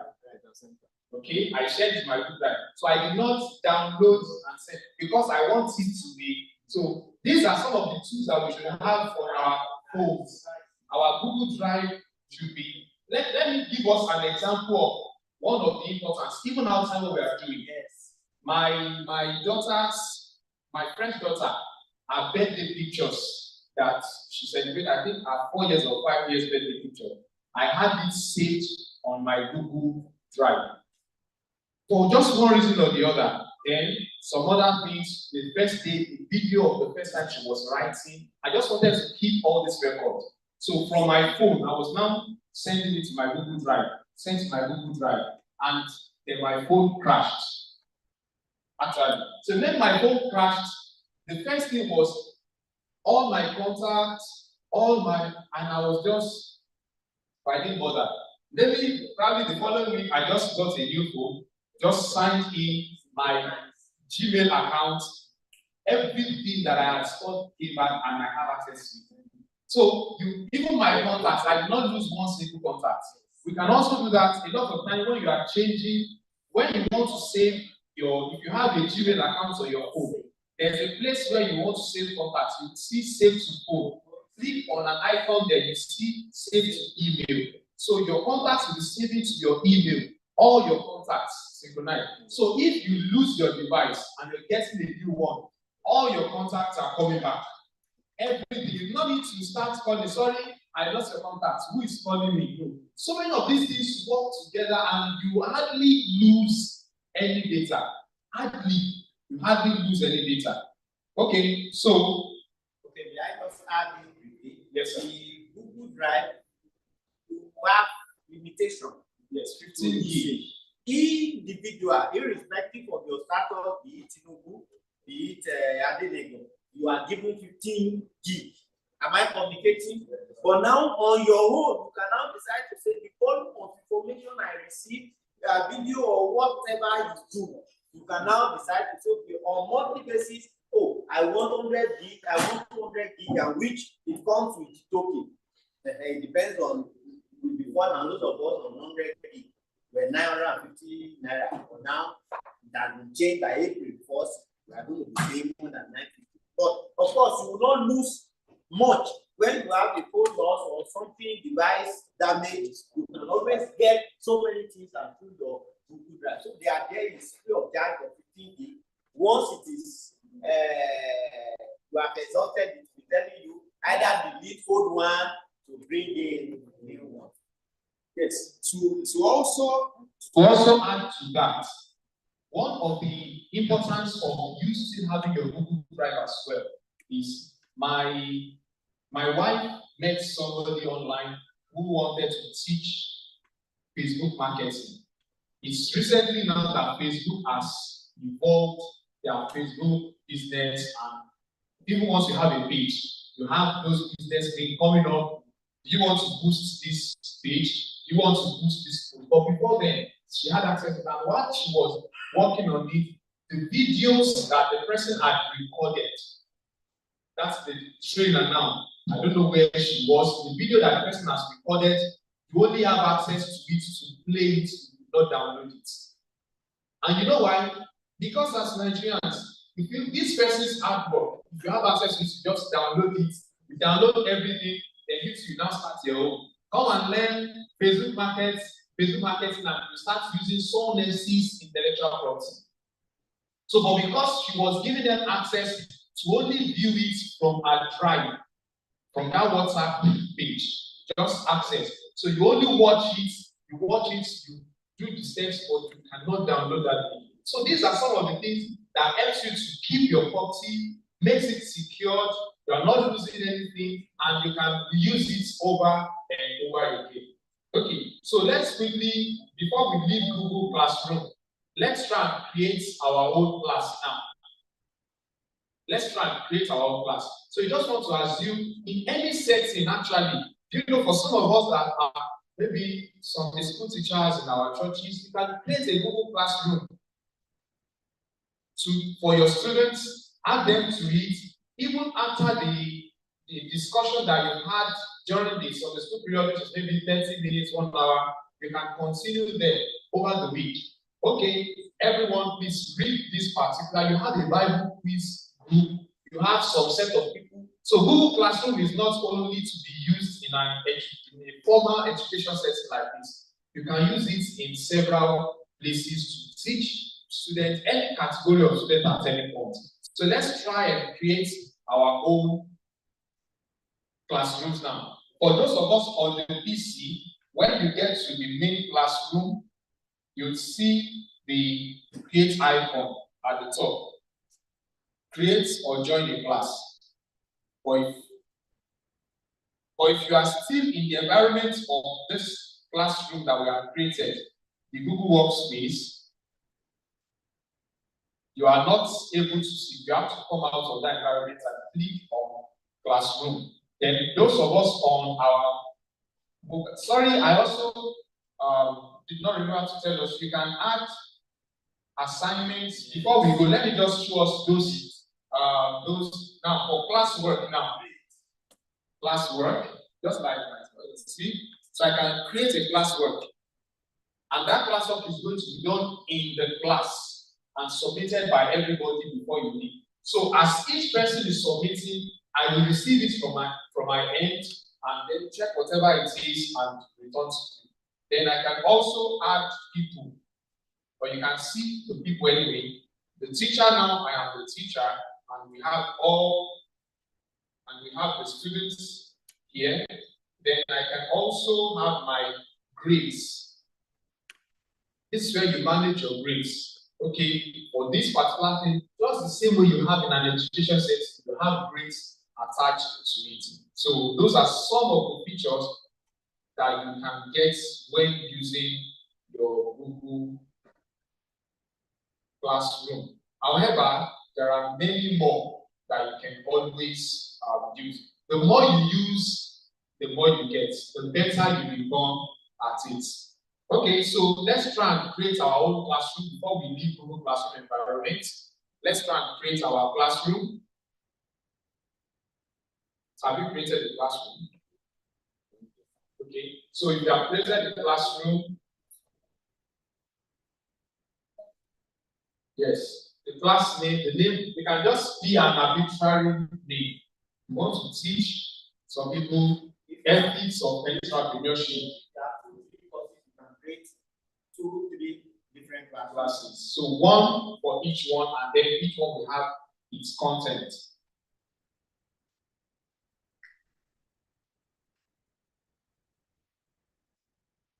Then we also have this.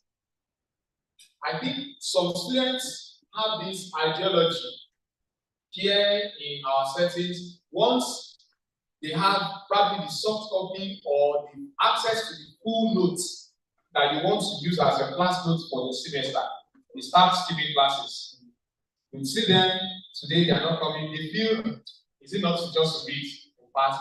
Or with Google Classroom, you can just, for each class, before each class or after each class, the note for that particular thing, you can push it forward.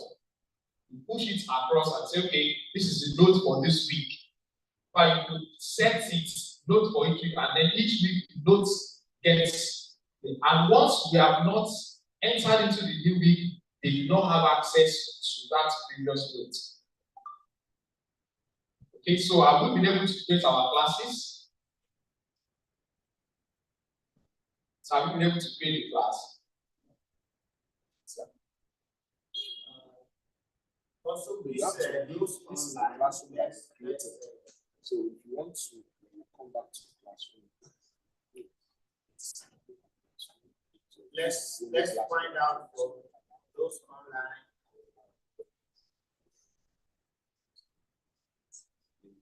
Class. Hello, sir. Please, if you have comments or questions, you can please kindly drop your questions or mute yourself so that we can hear you. For those online, please kindly unmute yourself to speak or drop your questions or comments or answer so that we can accommodate that. Thank you. Okay, so those that are created in classes, one of those options that I like very much on Google Classroom is the ability to set the time deadline for submission of assignments. So I would want you to try it. Now you don't have anybody in your class, but you can add. If you have another account, you can just add just for demonstration. So have you been able to add to create the class? Okay. So let's try now. So for those of us that have created a class, If you are already in that classroom, you can click on classwork. Let us click on classwork.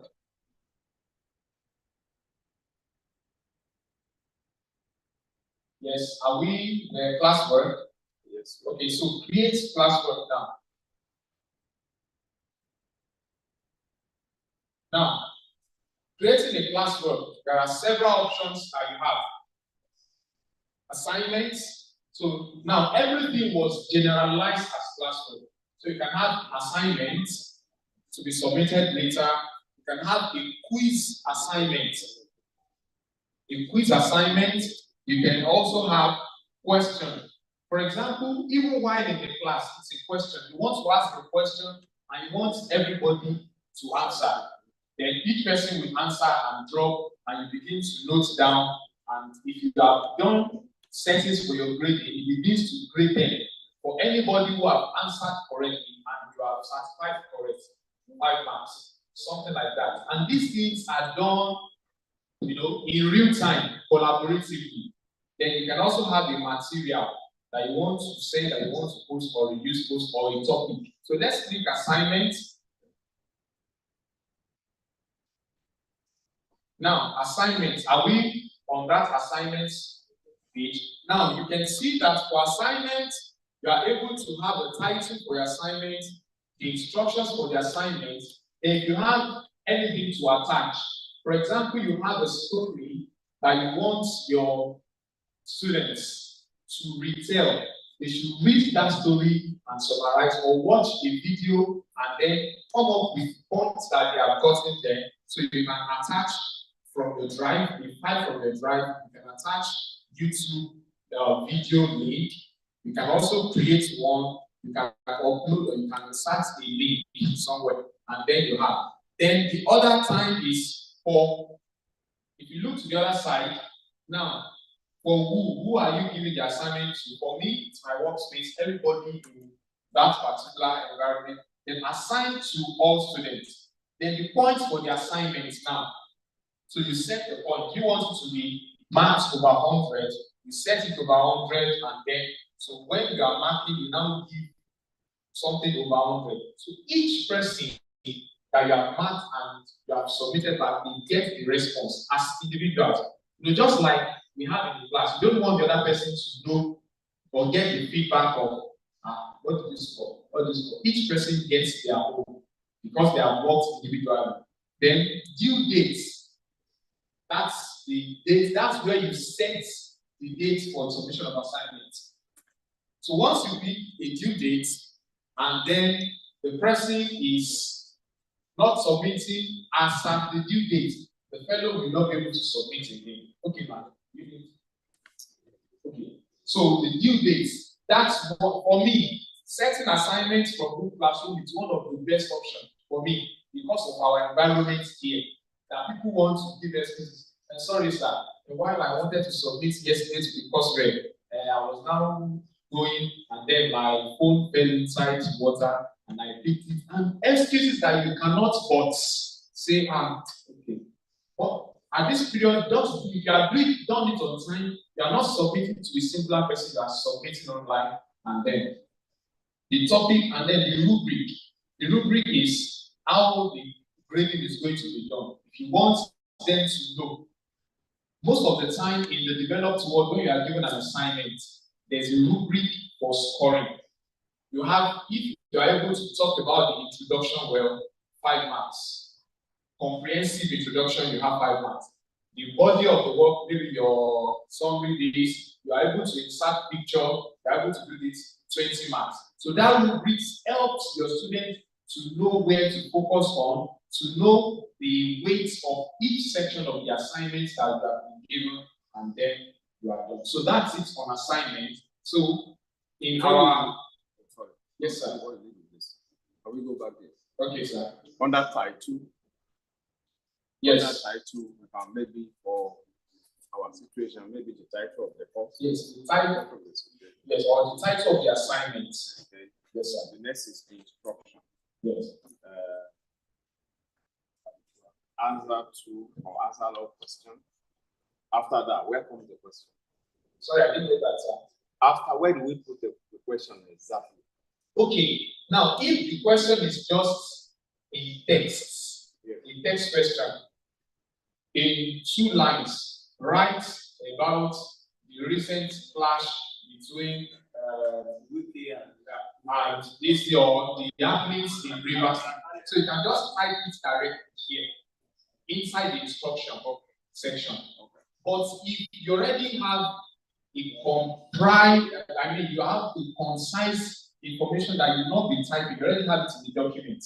The assignment document, you just attach it, you upload it, and at times there are some assignments that it's even the video. You want them to analyze a video that has happened, that has been captured somewhere, maybe the video. Or recently, while I was watching on the news, we now started seeing the footage of what happened between the naval officers and the Ikeja electricity division company when they stormed there and they were. For me, I was like, as a person, so you can give them, if it's like a class, political class, just give them from the video footage, just put the link there, maybe it's analyzed.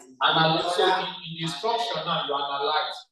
So if you now want them to know how many points goes for analysis of maybe previous plus current, then you tell them what are the future implications of this kind of thing in a democratic environment.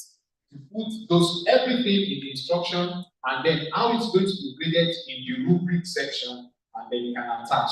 So it depends on the context of what you want to send to them. Okay, are we? Yes, sir. Okay, like yes, what I usually do when if you are not on theoretical, if it's not theoretical, I use Google Classroom, of course, join with Google Form. With Google Form, I remember when I was still in MIS, I was in Abuja and gave students 206 tests. And I told them, oh, the test is only so time. Before I left the hotel, I said my class was supposed to be 8 and she went by 10. But I was still in Abuja.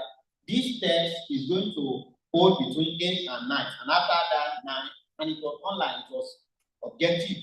And of course, we said by 10, of course, click this will be online between so time and so time. After that, anybody who does not pass.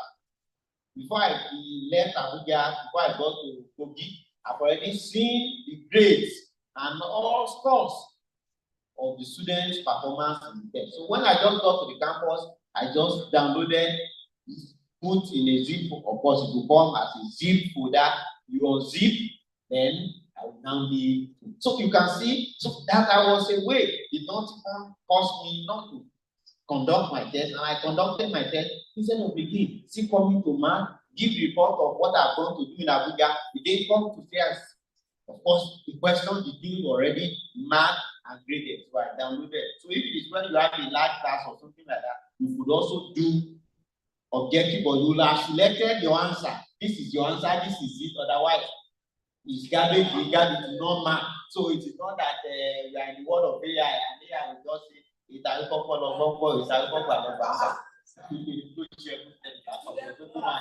students, yes, students ask access to your answer, but because that will be at the back end and what you are doing. Sir, you were pointing attention somewhere. Okay, sorry. I think most times, for some applications, at times you have more features on the desktop version or the PC version, but you have to go to. Now, actually, the rubric aspect of the assignment is always optional. At times, it's always optional, except it's a very large project, like somebody working on term paper and you have access. So at that period, most people would also at times have access to the PC to make use of. Okay, so any question on Google Classroom and then, on Google Classroom generally? Okay, before we move out, let's also try out other options and see If it's not an assignment, let's see other options under the classwork. If it's a quiz assignment, if it's a quiz assignment, you can see. Now, immediately I opened on this. Now, let students know how the assignment to be evaluated. Create a rubric and use it for grading or providing feedback. Actually, in this dispensation, that is the best way of getting your, because they already have, it's just like having the final version. This is what the final version should look like. So they will do whatever is assigned to them based on that. Now, if I click on OK for quiz assignment, there's a Google form already attached for blank quiz. You know, just like Director was mentioning, with Google Forms, you can conduct tests, you can conduct exam, you can, and then, though Google does not have this facility of timing, but there are add-ons that you can subscribe to that you also time each person. A lot of times, just like the way you have in a CBT environment, but if you do not want to use a CBT and it's just Google Form, and you're trying to time some people just 30 minutes, you can have a third party add-on, then set a timer, 20 minutes. Once any of the respondents or students, and the case may be, clicks on the link, the timer starts counting. And then once the timer has stopped counting, it submits the form automatically. So, but in this case now, it's the quiz assignment is now already giving us a blank quiz, which is the Google form. So if we click on this, it comes up with the Google form. Since this is from my end as a teacher now, I can just put in the instruction. If it's something I want them to just do quickly in the class, I put in the blank quiz, the title, questions and options. And once they submit and I publish it and share the link, I keep having what they have done immediately. Their responses and their grades, their scores at each point in time.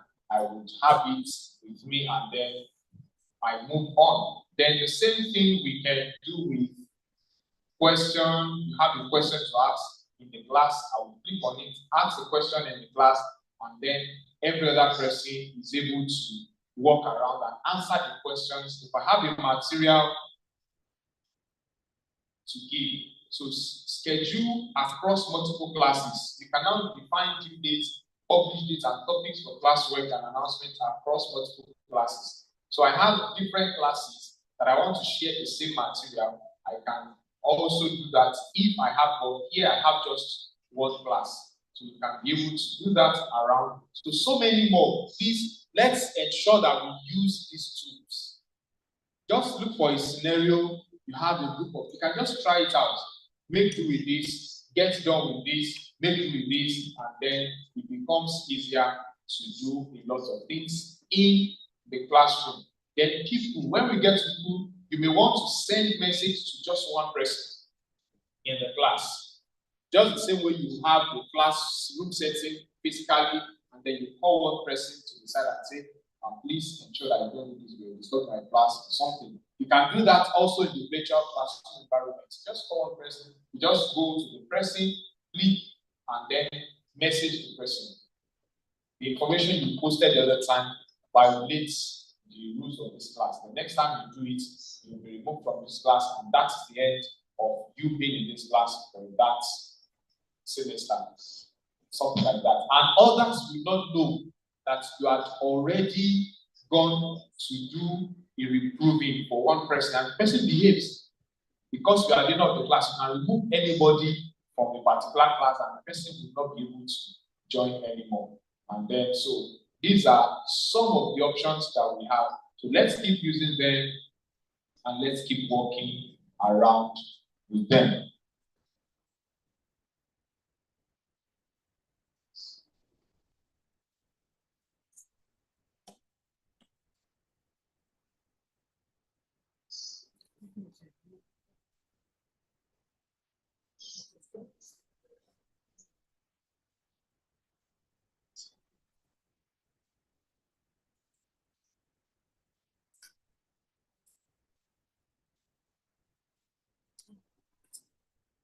Okay, so let's quickly move on to Google Forms.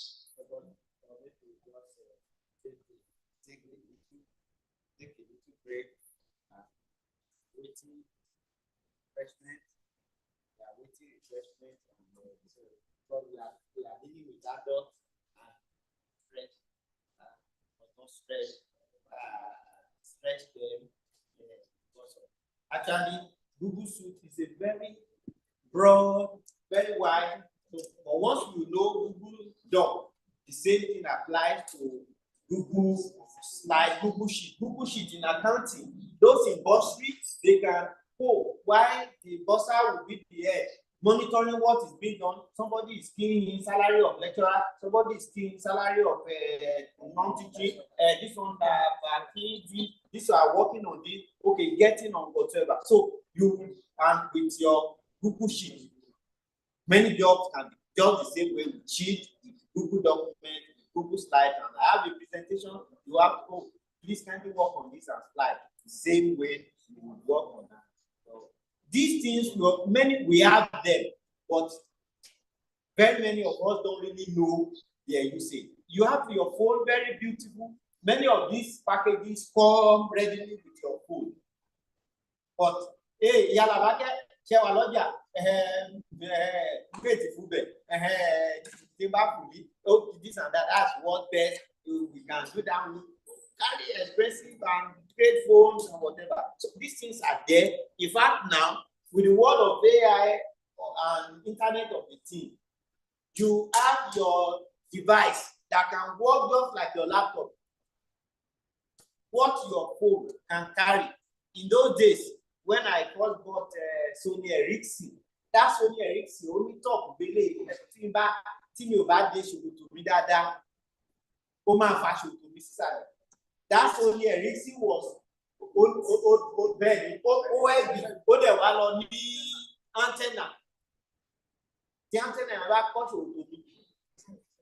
So heavy, but you can see as technology started evolving and whatever. And that time, the storage capacity will be back up. But now, you can hold the phone at the end of the day, will tell you can expand to 8 gig, you can expand to 16 gig. But now, new phones now 256 gig. So, holding a phone with 256 gig,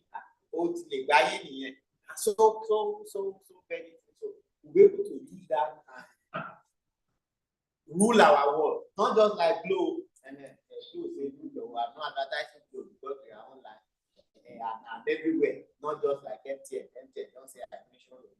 So it's just like that. We have to device so we can work and just synchronize all this and the Google Suite. They are just there, easy to use.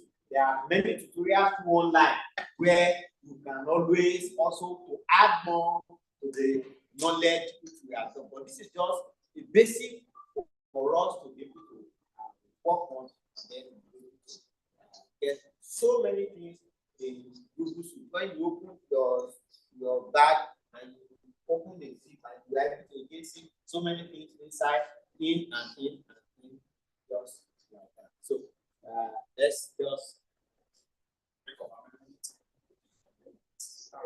5 minutes. Let's hold that out. For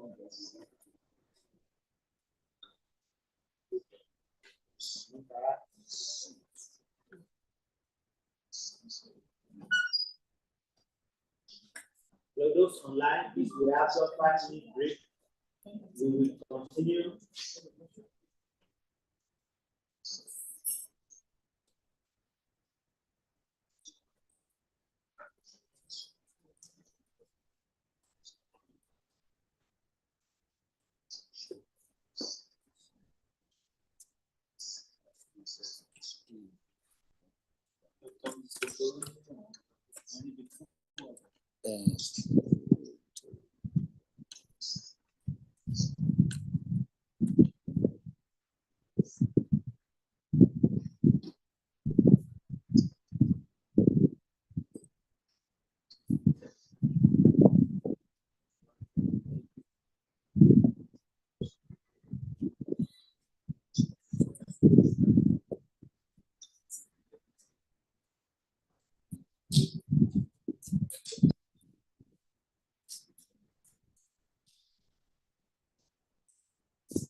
11:20 something.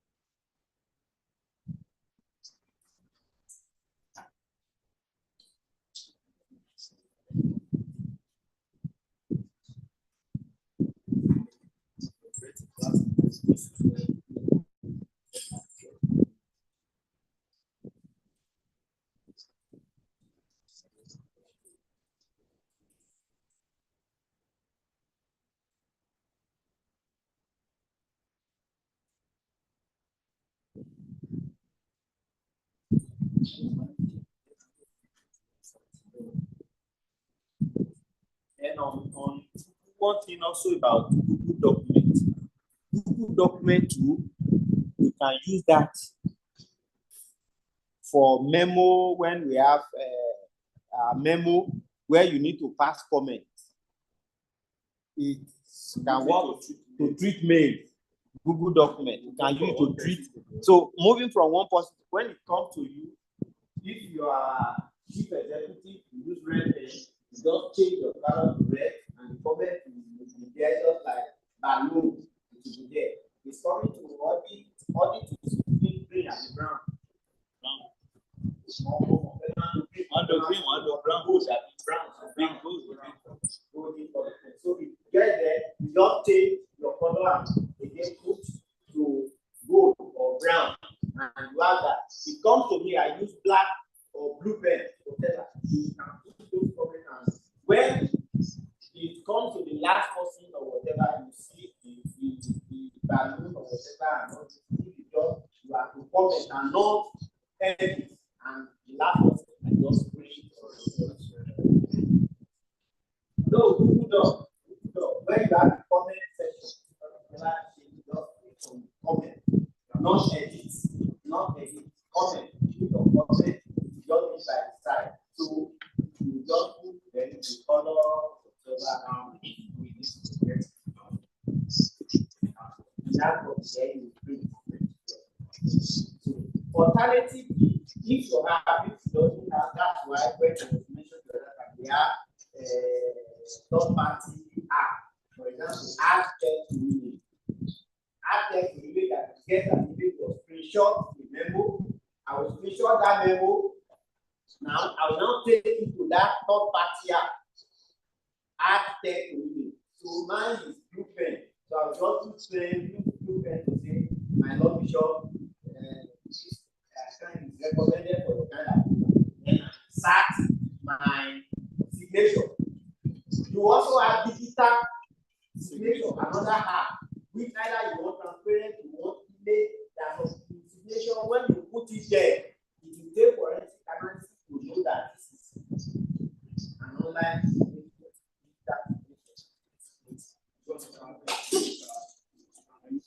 You can use your finger to stamp. You can use your finger to stamp and to sign. But sometimes, and when they sign, when DHL brings it, sometimes it will not accept use pen. You now do that to do that. Otherwise, signature you need that your application was. But this one we do that signature exactly as it's so transparent that when you put it on the background, you won't even say this is scanned.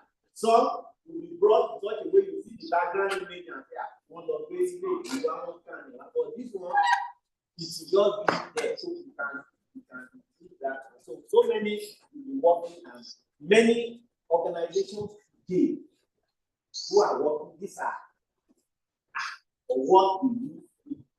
So they will get people engaged and get work, and things will be going on without letting the CEO being on ground and saying the CEO may be abroad, the daughter may be somewhere, the staff is working, and then with the people workspace, they can do a lot of things. So we are in a global world, and then AI now has to be more than what we not give it from.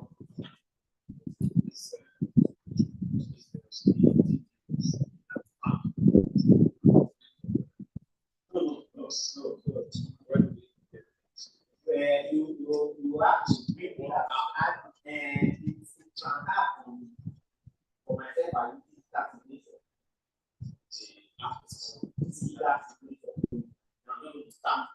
And digital stamp is also on that.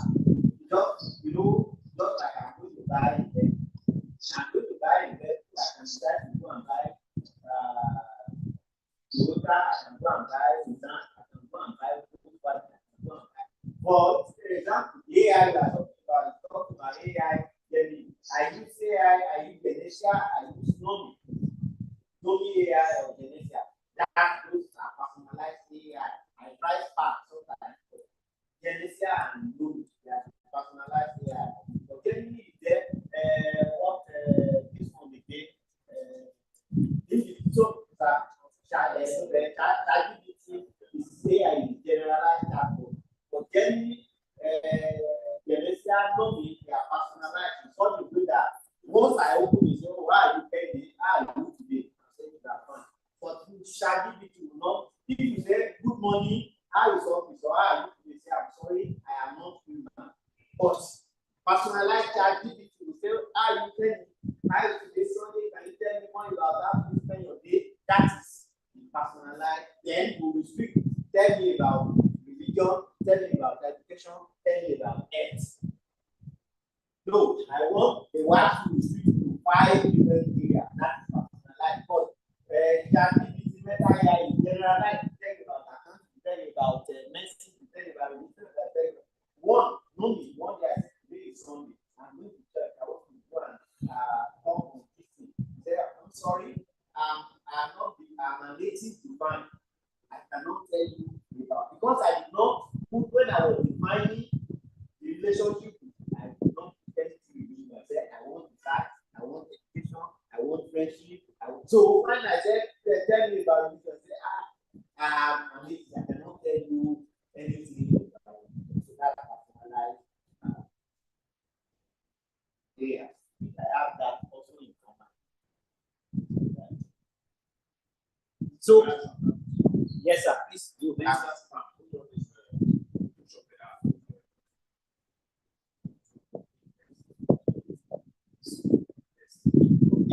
I may not be able to say the best, but now that you to look at.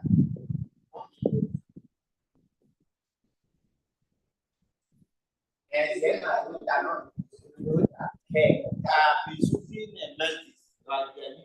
so somebody may say, Mentis is the best.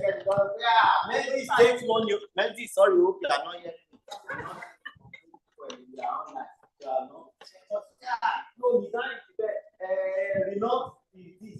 But if Renault has Renault you before, and you say, don't go to Renault by the virtue of no, but that experience, I use digital simulation. Of that people for any overseas or any other any work, that simulation very, very it all depends on whichever one you have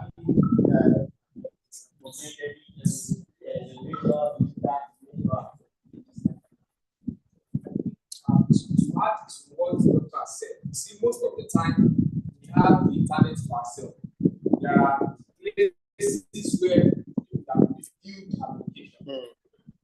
Even if you are Google Play and you've heard of 2 applications doing the same thing, just read the review. With the review, you are able to make decisions based on review. This person is saying this person, in fact, you see the cumulative star. This person gave it a 3 star. This person gave it 4 star. This person gave it 5 stars. So at the end of the day, this particular app has 4 star. 4th star is shown halfway. So that's like 3.5. And you have another star that has the 4th star full and the 5th. So you know more people have rated it better. So with that, you are able to decide. And then that's it. Because these are position from different this better, this better. So cumulatively, you're not able to say, since more people are saying it's better, let this 7 minutes. 7 minutes.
I think what we do is when refreshment comes, that will be taken so that we have said by 2 we are closing. So we just interject and so that by 2 we can close.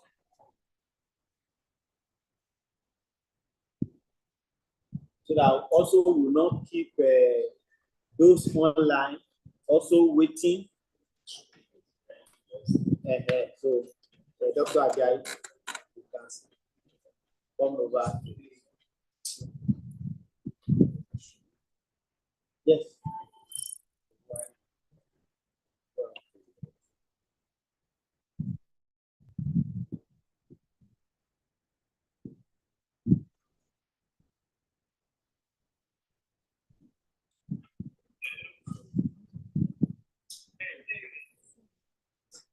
All right, we welcome back from the breakout. And we want to continue with the workshop by picking it up from where we stopped in the Google Classroom. You know, while we're using the Google Classroom, we saw another feature that is good for us to use, and that's Google Forms. Google Form is another powerful tool that you can use to that you can use for several purposes. And just like the director said, you can use it to conduct a test, you can use it to conduct an exam, you can use it to just to elicit responses from different respondents at different parts of the world at a particular time that you have set. So that's Google Forms. So if you want to use Google Forms, just the same way we have, you click on the Google app or you use the Google Form app on your phone or the browser. So whichever way, let's get to Google Forms now. So for those of us that are using our mobile devices,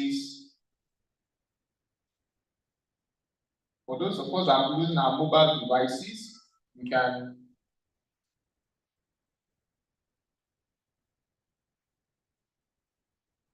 check to see if you have that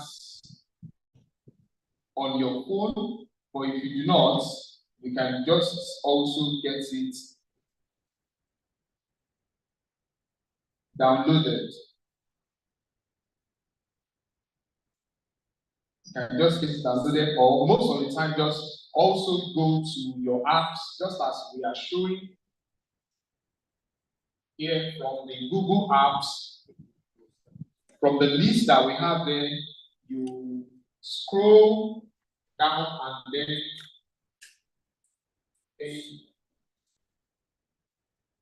scroll down and then we have forms. That's our Google form. We have forms. We have forms. That's our Google form.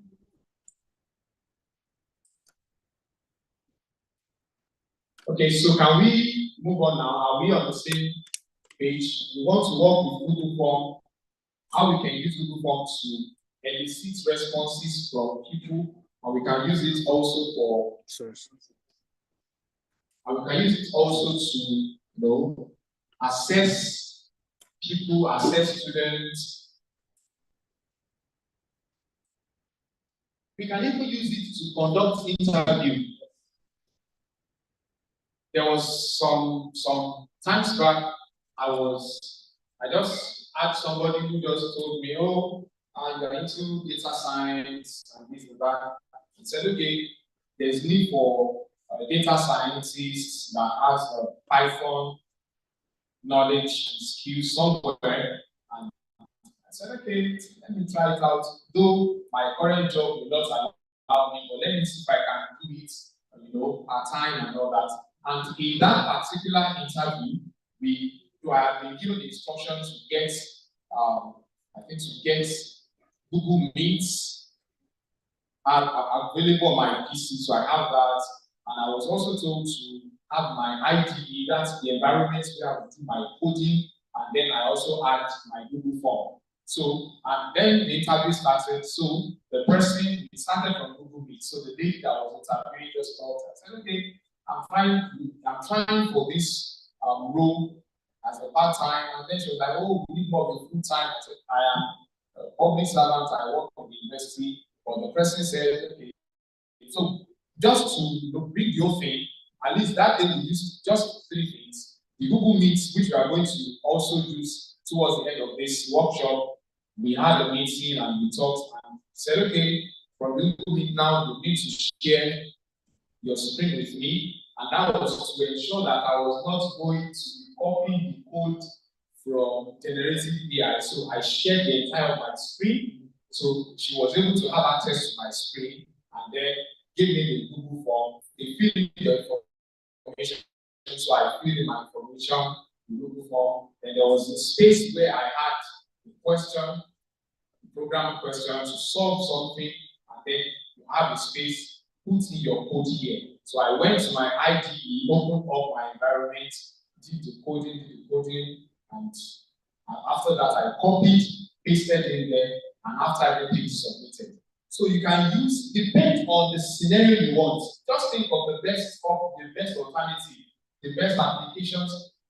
What I used to tell people is, for me, I want something that will give me a seamless operation. I don't want anything that will stress me, and that's why when we learn to use so many of these, depending on the situation on ground, depending on the facilities on ground as well, then you are able to do a whole lot of things. So we want to learn how to use Google Forms. So for those of us that are online, if you are with your PC and you're logged into Google Chrome, any of the accounts you are using, you click on Google Apps, and when you click on Google Apps to your far right corner, somewhere around here, you scroll and see all options that you have. Then we have forms. Somewhere around there, we have forms. Okay, so those of us that are physical will be able to get that. So forms. So once you click on forms, you have Google Form loading up. Now, if you notice in your browser that you still have it as docs.google.com, and so it's still using Google Docs. So Google Form does not have, the environment here, it's not a French one. It's embedded into Google Docs. So let's be fast. We want to, now the same way we had templates. For your Google Form, you do not have time to start designing the heading, to start putting color. You want a particular theme for your work, you have templates. So you can, as we can see, if we are on the PC, we have the blank form, which is almost blank. You are the one to start putting in everything. Then you have the contact information. You just need the contact information of people. Maybe in a particular gathering, you need their contact. Say, okay, please, I would want to get all your contact. So instead of passing across paper for people to start writing, it's going to take time. Imagine that we have in a particular situation and you have 5 minutes left for your presentation. And I said, oh, thank you, my audience. I appreciate your time. I want to get your contact, and then we have a paper that will pass across. So start writing. Even if you have 100 papers among 1,000 people. So that means to be able to have, it's going to be cumbersome. And someone is just trying to get a pen somewhere, one is trying to get this to write their information. But with Google Form, you can design contact information, just send the link to them if they have a common platform. Everybody gets a link, click, put in all the contacts, submit. As each person is submitting, at your end, you have the contact of 1,000 people in 2 minutes. You have it. If you also want a party invite, those are templates, reservation for events, that's RSVP, party invites, a whole lot of things. You have templates. Those templates are just there. So let's try and see the contact information templates. Those that are viewing from here. Now, the contact information templates, we want to see how that's going to look like.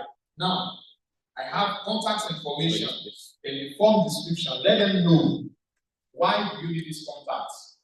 Who are you to them?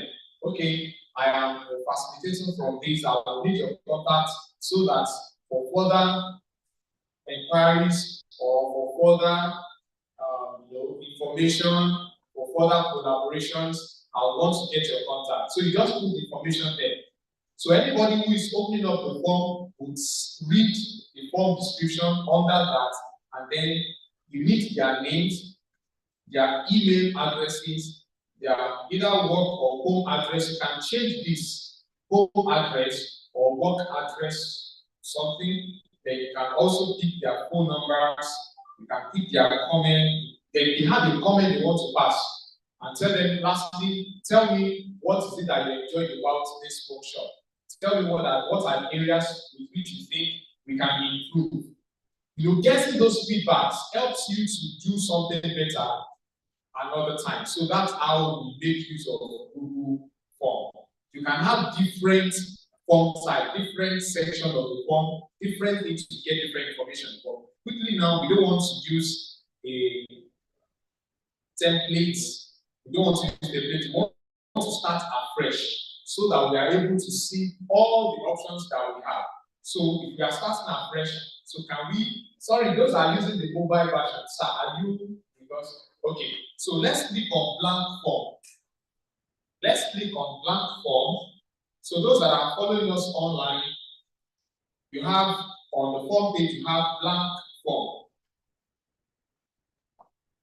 Now, when you have the blank form, the first section, now let's talk about some features that you have. Where you see untitled form, that's the name that you are, that the form gives you by default. So you can change it to say maybe MTH 201 tests. So whoever is going to open it, once they see the title of the form, they know what they want to do.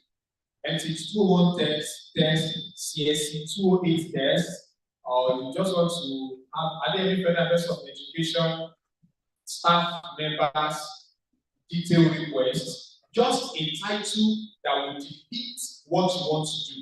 That's the essence of the title of the form.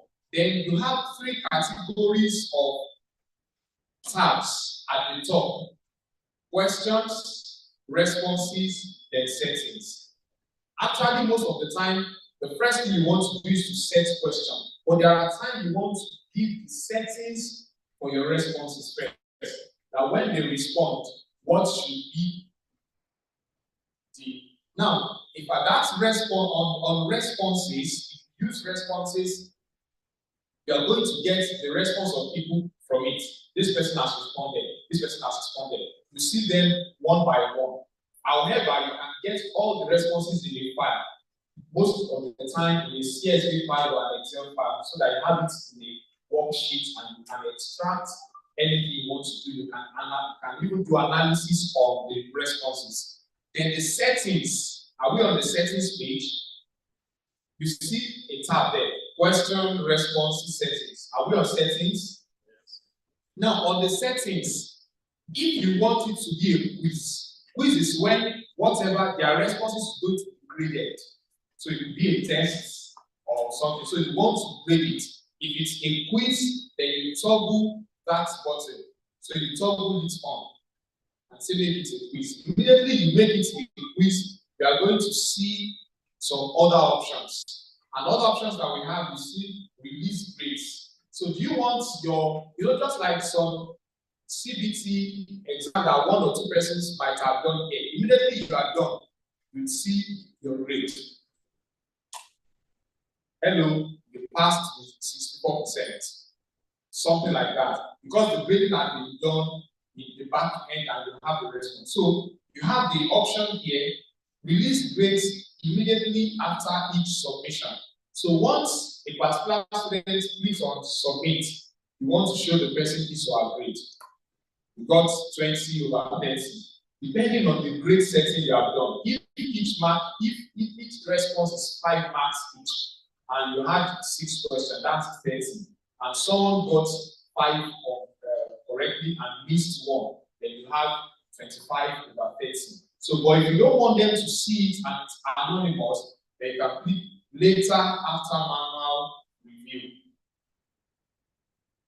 So you can set that. So depending on the setting you want, so you can do that setting. Then respondent settings. From this respondent, just the people who are taking the test or the quiz in this case, what are the options we have? The first one, you have missed question. Do you want respondents to see questions that were answered incorrectly? So if it's a situation whereby all your respondents attended to the questions at the same time and submitted, fine, you can allow them to see. So it's just like correction that we do when you give students test or quiz. Okay, let's have the correction for this is your answer. But if they are to do it at different time within a space of time, let's say you gave 2 hours and they are in different locations, you have looked at different factors like network issues, this and that, and then you did not change the settings and you made them to see the incorrect answer, the ones they answered incorrectly, then you have done something wrong. Because they will be able to quickly tell you that, no, but that's not the correct answer, this is the correct answer, and then in that, the credibility of your quiz has been compromised. So at that period, you want to uncheck that. So you can uncheck it. Once you click back, you uncheck that part. Then, do you want them to see the correct answer? It depends also, no. Then, do you also want the respondents to see the total points that they received for each question? If you want them to see it, yes or no. And then the default question point value. So for each question that you set, you want it to be 5 points. That's where you have the 5 is default. You can set it to 1, you can set it to 2, you can set it to 10, depending on what you want them to do. So at this point, you have it. You can have several response settings. So please ensure that before you are done and publish the link, especially when it is in a test situation, quiz, assessment, make sure you check all your settings. Because once you have sent the link and some people have started responding and later you now found out that something was wrong, it's going to be a problem for you to stop them from responding and set another set of questions. So you take your time. In fact, just like the director said, take your time, set it and say it's going to be available to be accessed at social time. So give you like 24 hours. You're already done. You are not under pressure. You have checked everything. Then you can also have form defaults and all that. So let's see how we can now set up questions. Untitled form. Okay, we are back to the question tab now. So let's go back to the question tab. If you are following us online as well. So under the question tab, you see the form itself. So untitled form, I can just name it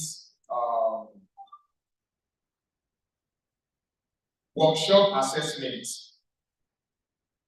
Workshop assessment. So I'm just assuming that I want to assess us at the end of this workshop. So I have workshop assessment, and once I do that, now please, did you notice something at the top? Did you see a place where you see all changes saved in Drive? A copy of this form is available in your Google Drive by default. So as you're working your changes, you don't need to be pressing Ctrl+S, Ctrl+S. Your changes are being saved at time, at time T could be 5 seconds, 10 seconds. Your settings are being saved over time. Then you can also have your form description. Description of the form is, okay, this is a form to assess to assess the knowledge. So I'm just putting up arbitrary to assess the knowledge acquired during this workshop. Okay, and then for me, I have a setting here. This form is automatically collecting respondents. I can change the settings, or I can leave the settings. But if I try changing the settings, under my settings, I have under responses, under settings, I have collect email addresses. So it's verified that I want it to collect email addresses. However,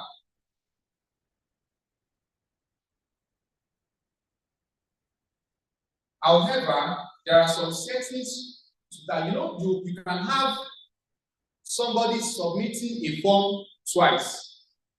You have given a quiz, and the person felt after I've done it, I did not do well and I've submitted. The person will want to attempt it again. But if there's a place you set it in the settings that requires signing, you require them to sign with their emails and then limit to one response. And that's what I'm showing on my screen. So you limit it to one response. So that when the person has submitted and is trying to submit with that same email, you see, sorry, you have responded already. The person will have the prompt and say you cannot submit anymore. So that helps you to make sure that this person does not submit multiple entries, which at the end of the day, you are now going to be faced with. So let's quickly go back to the question so that we can formulate one. So are we on the question tab now? All right, so let's see. Untitled question, that's question 1. So question 1, so I want to ask us now, okay, in the question part, you can now type, what is the original name? Sorry, I'm typing with one hand. So what is the original name for Google Workspace? So you have the question that you have typed. What is the original name for Google Workspace? But then we have different type of questions. Even when we are assessing our students, we have different type of questions. We can have multiple choice questions. We can have, okay, so let's just see, beside that question, have you seen a box to the right that says multiple choice? So if you click on the arrow down, you are able to see all the type of questions that you can ask, or all the type of responses you can post. Short answer, just like want them to type in, not to select option A, option B, option C, option D. You want them to type in something. You can just say, how old are you? How old are you? Or write 2 sentences on Google Suite. So the person is able to type. If that's the option, we will try to select different options for each of the questions so that we have how we can set up each one. But the first one, by default, gave us multiple choice. So we have paragraph, we have choice, multiple choice, we have checkboxes. Checkboxes is when we have to select, multiple. You want to tick this, select this. Okay, I have bachelor's, I have BSc, I have masters, I know this skill. So they select all those ones. So that's when you choose checkboxes. You have drop down. When you have a drop down, like a list that you can select from, you also have file upload. File upload is, you have uploaded the file. So when they have it, they click on it, it directs them to that file, or you want them to upload a file. Different ways. And then you have multiple choice grid, checkbox grid, and all that. So the first one, let's make do with multiple choice. Now, what is the original name for Google Workspace? So depending on the number of plausible distractors you want, but I think most of the time at the global level, I have seen multiple choice question come with 4 options most of the time, but you can decide to make it 5 option A, B, C, D, E. You can make it 4, but most of the time I have seen 4 more often. And then so you have 1 answer and 3 incorrect answers, you know, arranged in different ways. So option 1, once you click on option 1, that text becomes highlighted. So I can now type. Now for me, I know that the original name that was given to that Google Workspace had from the onset when I mentioned that in the presentation in 2006 was that Google named it Google App for your domain. Google App for your domain. But then I want other options that looks like it, and then Google Suite. Google Suite was the name that was renamed to in 2016. But in 2020, it was changed to Google Workspace. But you know, like I said, most of us started using it at that period and got so engrossed with that Google Suite. And that's what even till now, when we name it Google Workspace, we still G Suite. In fact, at that period, we use G Suite. And I said, but at times, recently I was telling her, I said, I just read it on X. She had forgotten that the name of Twitter now has been changed to X. We are so used to Twitter. And you know, some people call it the bench app, the blue app. Everybody has a name way of just acclimatizing to something. So that Google Suite has been something that we got used to. Just we have Google Docs, Google App, Google this, before they now rebranded and called it Google Workspace. So your options would be, if you want the difficulty level to be very simple, so that everybody accessing it knows this is the right answer, these are the wrong ones. So depending on what you want. So at this period, option 1, we want it to be Google Mind. Google Mind, that's option 1 that I used here. Then when you are done with option 1, you click on the other, on add option. It brings up option 2.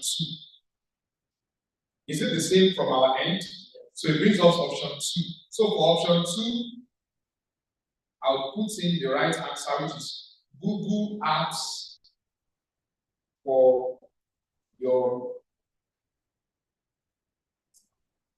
domain. That's option 2. Then when I'm done, I'll click again, which is option 3. Then before we go, now while you are on a particular option, did you notice an icon that looks like a picture? Now, if you place your mouse on it, we call it over properties when it comes to software development. You are going to see a text that will show you, even if you have not clicked, it's called over properties. So you know what that is. So it's in add image. So you might decide to use image. If your question is the one that you have like 4 images, I want to tell them which of this image shows the best direction of something like that. So you can add image as your option instead of text. But in this case, we are using text. So then the third option, I can say Google Total Package. Google Total Package.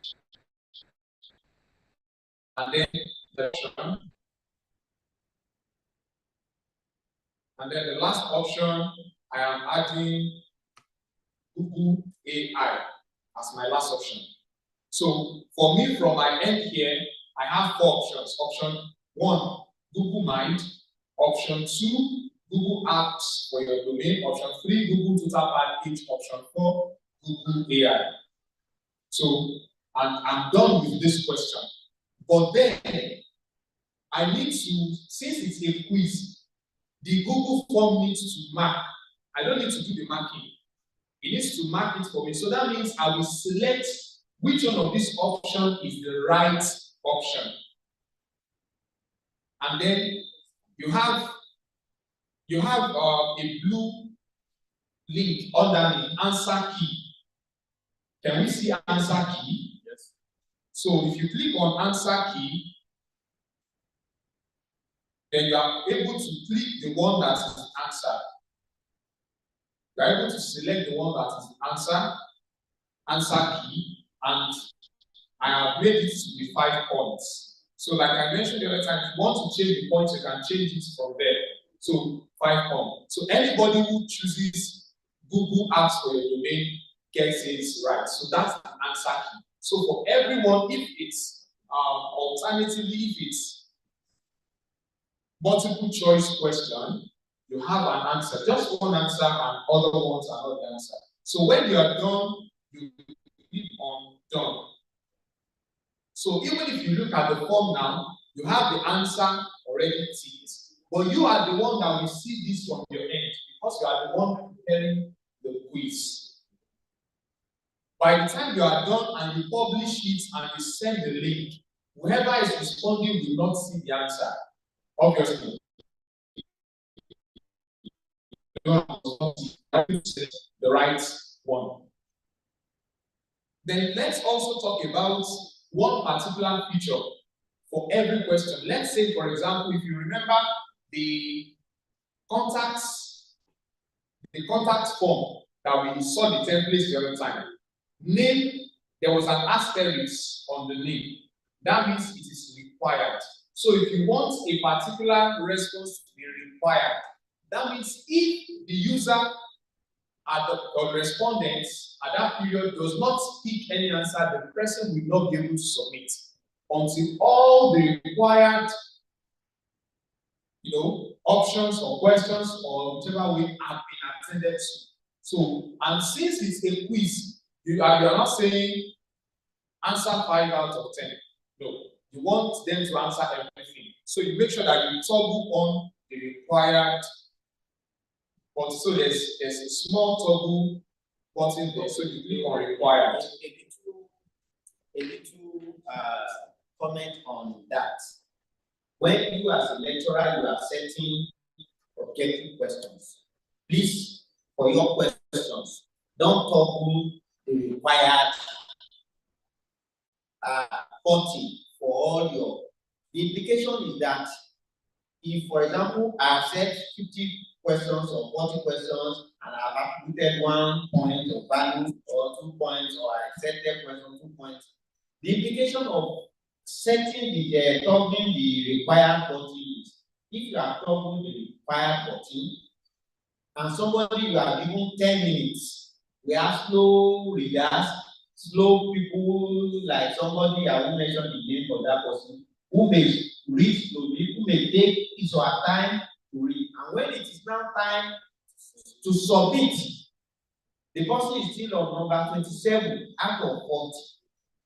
And the person has not answered all others.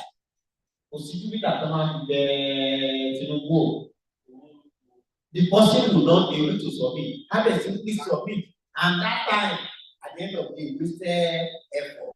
So we don't click on that in preliminaries, set your name, your matric number, your whatever will be your required. But all other ones, if you do not put required, so even if the person has answered only 13, 23 out of that, the person will be able to submit.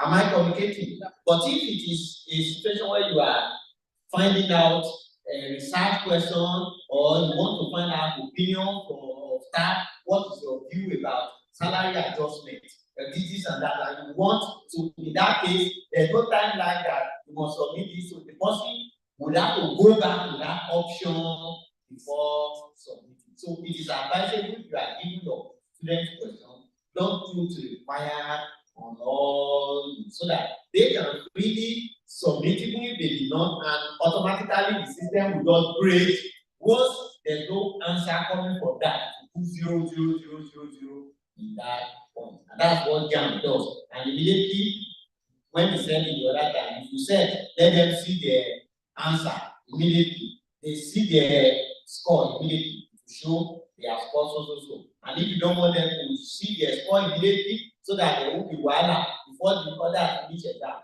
you say after later you can see their score, and that can be done. Thank you very much, sir. So that's out of experience, just yes, sir, please questions. Yes, sir. After we work on and use the answer key, Yes, I saw add answer feedback. Okay. Without Yes. touching that, I'm unable to. I click on done, but it failed to go. Okay, at your own end. Yes, answer feedback. What do I do? Okay, you already clicked on add answer feedback. No. Okay. Well, my friend, I just clicked on done, except you really want to add it. Emma feedback, answer feedback. Most often, if you put such, I've done because with experience, that's what I'm saying. You would have put So key, hints or key. If, for example, somebody finishes and you show the hint of feedback, editor pick A, bí ò bá jẹ́ Táyé, á jẹ́ Kẹ́hìndé, wọ́n sọ pé ìbejì. Nígbà tó lè sọ pé ìbejì, bó ò bá rí Táyé lórí, bó ò bá rí Táyé lórí. So once you have put the feedback and somebody misses, the implication others will just see, and that's where your setting matter. Others will now see at that point that, oh, where you put feedback, if this is not, if Tinubu is not the president, then definitely Obi, did I mention Obi? Adeneko is now the president. I'm not talking about Nigeria. It's now the, so it will pick up my brother said, so it will pick up that. So don't put feedback on. And sometimes when there are issues, I set an online when I was doing the tale of Hexagon City. There was something so critical, and do you know when people in the group now say, "Sir, the answer, this is it," because I put feedback and whatever, and I saw that what they said was actually logical. So I said that question, that answer, bonus for everybody. But because if there has not been feedback or hints or whatever, or whatever, and then later I was able to discover. But that sometimes can be a so, and then if others have not finished and others see it, they can quickly see. So it has pros and cons to every point there are two sides. Thank you. thank you very much. And you see, just like the director has said, at times some settings that you are adding at a particular point, after that particular assessment, you will see, oh, because I did it. So the next time you know, I will not enable this setting, because the more you do, the more you get better at it. Okay, so we are done with this particular question. Can we move to another type of question now quickly? Our time is already running out. Okay, so are we together now? Yes, sir. Have you been able to go out of that environment? Yes, I am trying to read that. Okay, sir. So now we want another type of question. So let's say if your quiz is to have 20 of these multiple choice, you just keep adding. So you have 20 different questions with multiple options. Then you can also shovel your questions, and then even the options can also shovel along, such that when we are all attending to it, your respondent A is seeing question 5 from what you said as question 1. It's just a way of randomizing, so that if peradventure 2 of them are seated together, they are not doing joint work, because there are times you are not seeing your respondents physically. So, and you don't want them to be, so it randomizes, and then what this person is seeing as question 1, this person is seeing it, maybe at the time it's already on the 15th question. So how do they start working together? So that's one of the options for randomizing. You also do that in your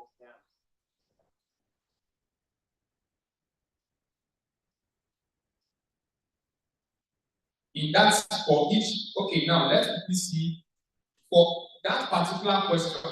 There are 3 dots where you have like more menu. Have we seen it? Dots 1, 2, 3, like horizontal dots. Have we seen it? Close to the right side of where you toggle require. So click on it and the options you have. Description, go to section based on answer, then shovel option order. So from there you can shovel the order of the option. So once you click and you enable shovel the option order, when that question is showing to the respondent 1, it's the order of the options are different. When it's showing to respondent 2, the order of the options are different. So you see, there are so many options that you can always pick. So most of the time, it is good to settle down, take your time, and put it up. So let's quickly move on now. But for mine, I did not reshuffle the order. Then, if you are done, you want to select another type of question, or you are done with that, you want to pick second question. You have at the right hand side, you have some form of icons just in an horizontal way lined up. The first one is the plus symbol to add question. Then the next one is import question. You want to import questions from somewhere, you want to be typing one by one. You can also do that. Then you can add title and description. But we've added that already. You can add image, you can add video, and you can add section. But let's just add another question. Once you click on that, it will show up another set of questions for us. Okay, then let's change this from multiple choice. We're already used to how we can set our multiple choice. Let's pick short answer. Short answer. Now, for short answer, you will see you have a question, then short answer. So for the question, I want to say in 2 sentences.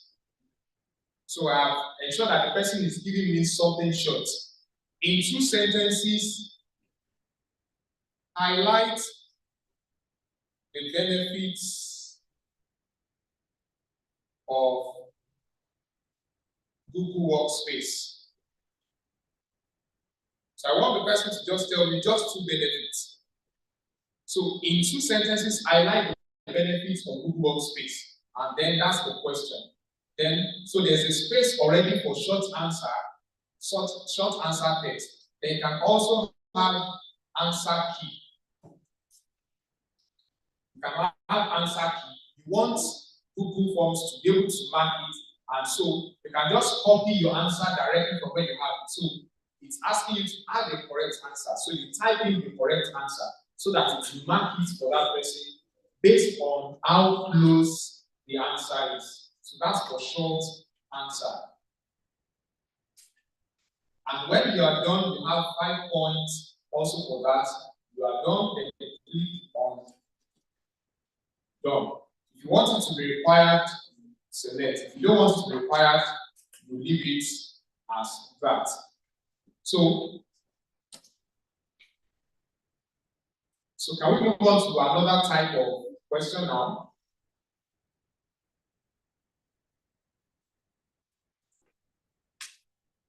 Can we move on to another type of question? Okay, so it looks like we are still setting the short answer.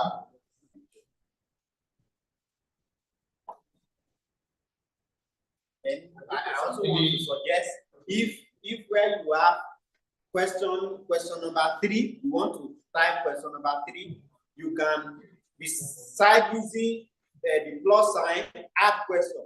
You can duplicate.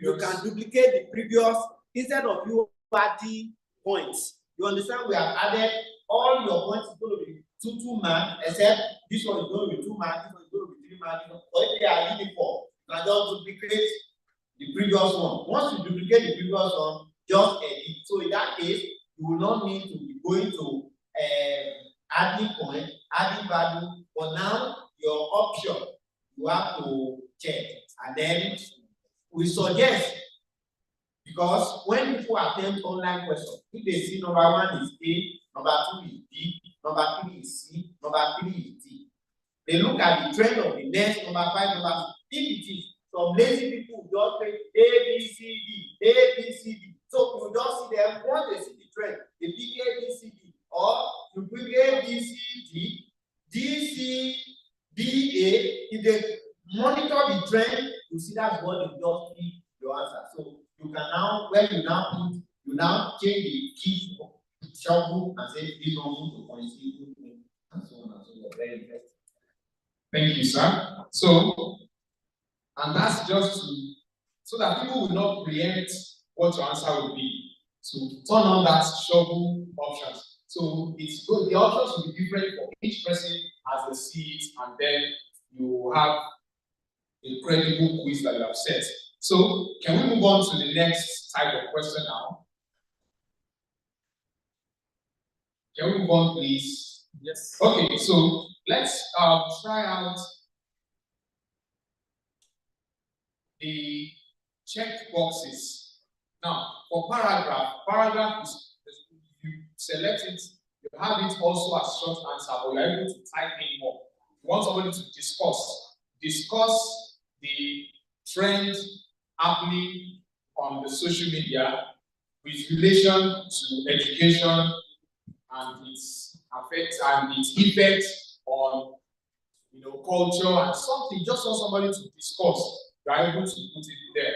Then on check boxes, let's use check boxes this time around. Check boxes. So question. You have select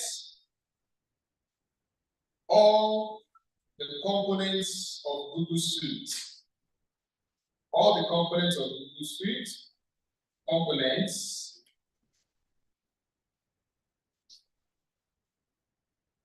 Of Google Suite. You know, when we started, we had looked at all the components: Gmail, Google Docs, Google Sheets, Google Forms, Google Calendar, Google Keep, Google Sites. So there are more of them. So for the checkboxes, you want them to select more than one option. So in this case, option 1, my option 1 is I have Google Keep. I have Google Keep as my option 1. Then the second option, I have Google Drive. The next option, I have Google AI. And the last option here, I have Google Forms.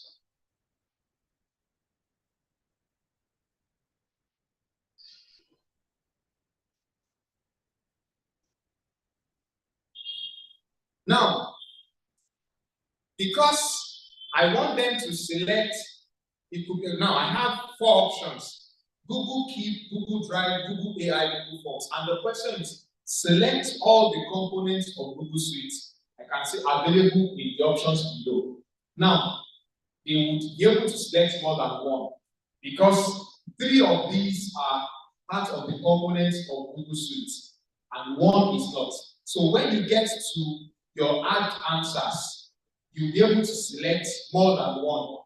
Unlike when it was the radio buttons. Radio buttons, the circular one allows you to pick just one option out of many options. So, and that's the default one for multiple choice questions. So at this point, I have selected 3 of it: Google Keep, Google Drive, Google Forms. So anybody who selects the 3 will get the 5 points correctly. And when I am done, I'll click on done, and then that's it. So you keep doing all that for all your forms, but because of our time, we want to end the form here. Now, how do we now make this form to be available as a quiz for those that are responding? Because you have done all your settings, you have been able to put everything in place. So when you are done,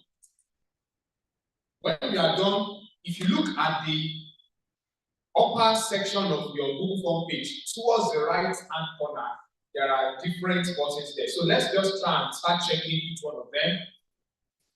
One of the major buttons is showing publish.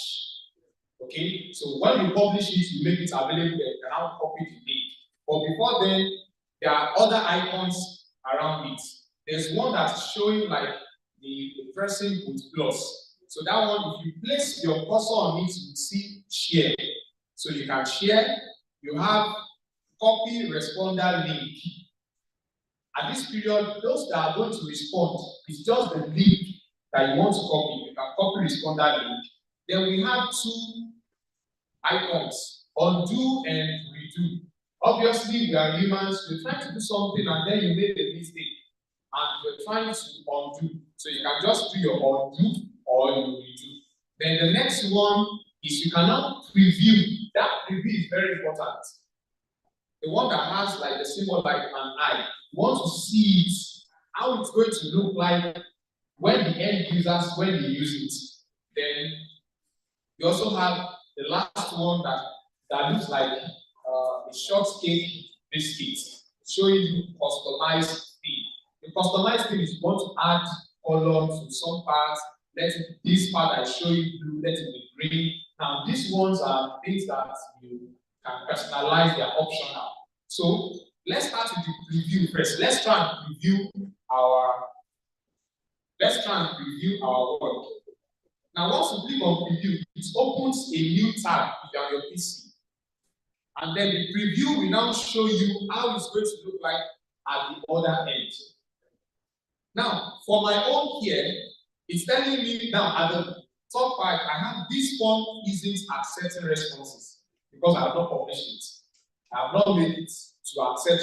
There's also, you can also stop people from responding. For example, there was a time the Council chairman needed to do something, and because he was a busy person, so said, please, Mr. Help me to do this, and then we did it. And he kept asking, how many people have responded? So after we got 50 respondents, it was what he needed, we just closed the form. This form is no longer responding because we don't know how far that link has gone.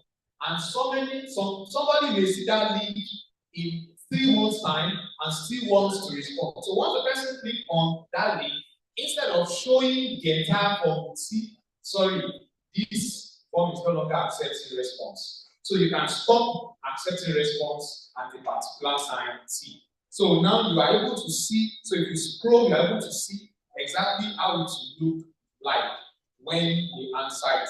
Now remember, for my own end, I did not untoggle that option in the settings that says they should see how many points for each question. So for my own, those are seen it on the screen, each one is showing 5 points.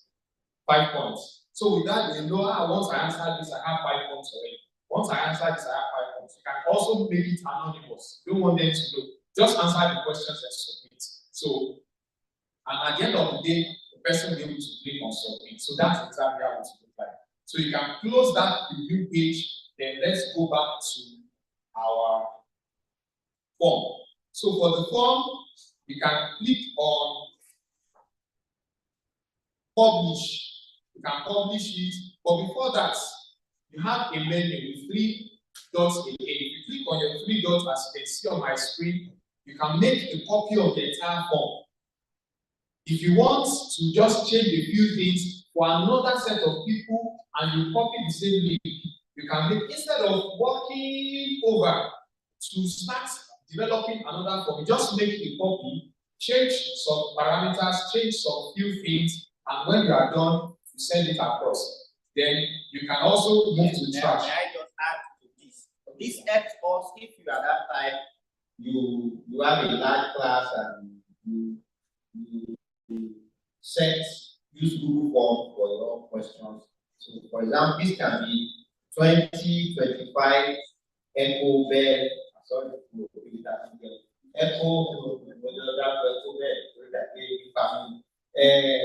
Echo 211 2025, Echo 211 2026. So once we make a copy, when next you are not going to start retyping, you can only change the heading. This is for 2026. Then when you need to add some questions or change number 26 to number 30 or whatever, and others will change the option or add something, so you can do that instead of starting all over again. Though another option is to start, bring another copy of the entire one. Then it means you have to interview which one you need. But when you make a copy, that can also help you. Thank you very much for the addition, sir. So, and then you can also do a preview form, embed HTML, you can print out the form as the case may be, you can do add-ons, and bed. Those are more features that we can use. So when we are done, we click on publish. So when you have published it, yes, sir. Okay, embed HTML.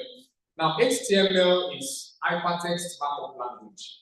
It's a language that was used to develop websites. It's the backbone of developing websites. So if in your form that you're working with, you want to embed an HTML code or something, you can also bring that, because at our level that we can just do that. Those are more options for us to build. So now once you click on publish, you have publish form. You know, just like we had options when we were working with Google Docs, you can decide on who has access to attend to this, who has access to work on this, who has access to work on that. So, and at this point, my responders, the setting here is anyone with the link. So anyone that has the link can have access. So you can change it from not anyone that has a link to maybe some set of people. But at this point, you want it to be anyone that has the link to be able to respond. And then when you are done with that, you can now publish. So once you publish, the link now is going to be available for this test, and you can get that link from different options. There's an icon for link there at the top, copy link responder. So once you copy that link responder, there's a long link that you have, it's URL. If it's too long, there's a box there we can shorten URL. Can we see that? Right, I've clicked on publish. So when you publish,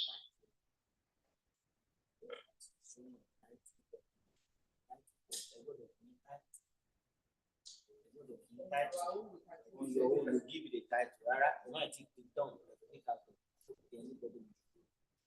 Okay, so, and don't forget that there's an auto save for you. There's an auto save already for what you are doing. So there's an auto save for what you are doing already. So it's already auto saved in your drive that you can have access to it anytime. So quickly, we are almost done with our form. Now we want to make this link to be available for people to respond. So if we click on the copy responder link at the top, close to publish, you can copy responder link there. So once you copy that link, the link at times is something too lengthy. So you can shorten. So there's a provision to shorten the URL. So have we seen shorten URL? Okay, so check that box, shorten URL. Then your link becomes something small. At least the length of that link is not too much. So when you have shortened it, you copy the link and then send it to as many places you want to send it to. So you send it to as many places you want to send it to, and then people can start responding.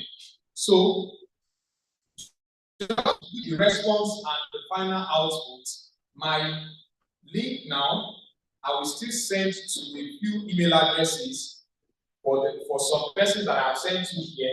So we have it, you respond, just click any options, and then we'll see how it looks like when people have responded and the format in which you can get it. So I have copied it, and then I want to send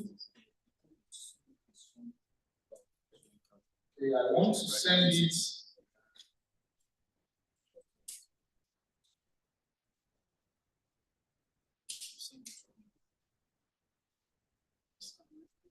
Okay, so I want to send it to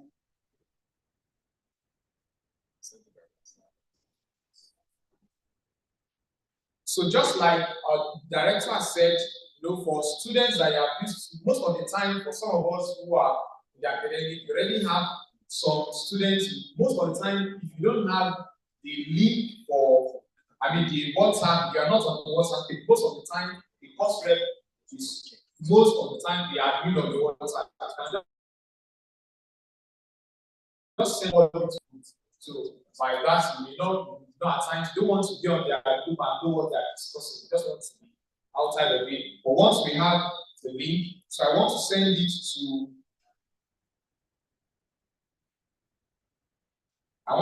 it to Dr. Adenodi.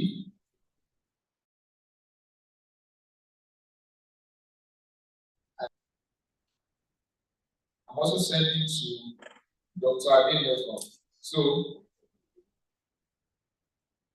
the link is going to be sent, sir, please, sir, you can help us forward the link to some of them. So let's just try to respond.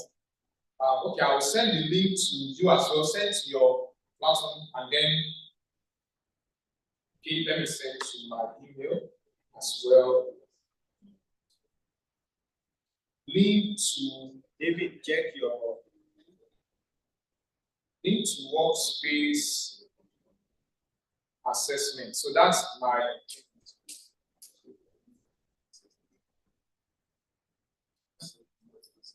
okay. So the link has been sent now.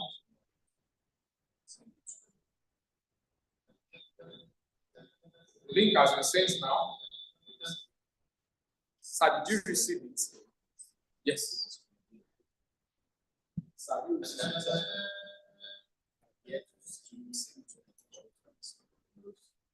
okay, send it to my Yes. Okay, all right, sir. Let me send it to your WhatsApp, sir. Sorry. Okay. So we want to see now what we want to quickly do is so that we see how the responses looks like when we have the response. So I'm sending now to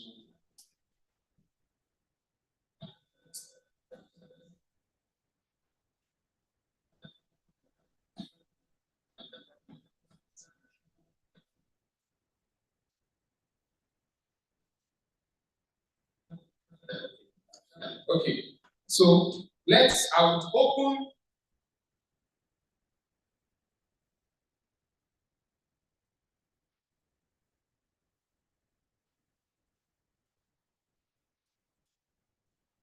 Okay, so please let's start responding. Let's just pick arbitrary things and start doing stuff. So we want to start seeing the responses. For those that are seeing the screen, now nobody has responded. We have zeros, and I'll send to you as well, your WhatsApp. Forward it to your, please, let's be fast, try and respond to it so that we can have responses and we now see how those responses are.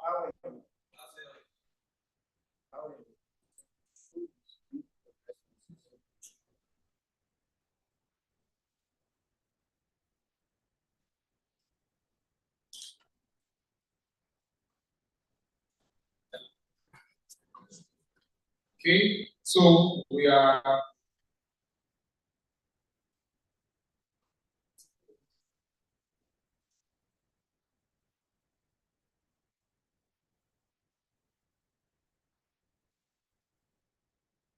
okay.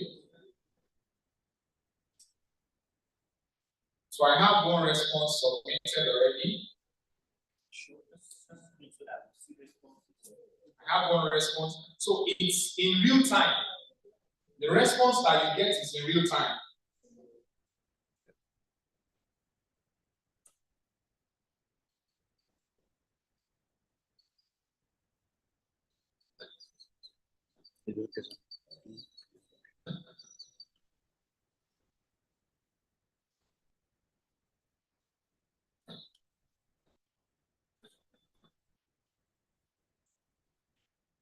So 2 responses already. And you keep seeing the graph. Now, from my response, now because it's not budget, one person got 0. Okay, so you have point spot. Another person got 10. Well, actually, for this test, nobody can get 15. And the reason was because the short answer, I did not put in what answer I was expecting while I was setting up the question. Yes. You know, we're just trying out, but if I had typed in something to that marks every response based on the answer that's included, how close is it, and then give marks. So, yes, 2 responses Yes, let's have more so that we can just see the graph. Then finally, you can now import the responses. I'm not the one that's contrary, I was the one that Okay, so let's, yes, more responses. We have just two. I was not that did the second response now. So let's not, please just try and respond. Just respond and just to just see. Okay, man, did you receive the link? Okay, sorry, man. So let me, do we have the form where we have their email addresses? Okay. So sorry about that. So the link is going to be forwarded to you now. And then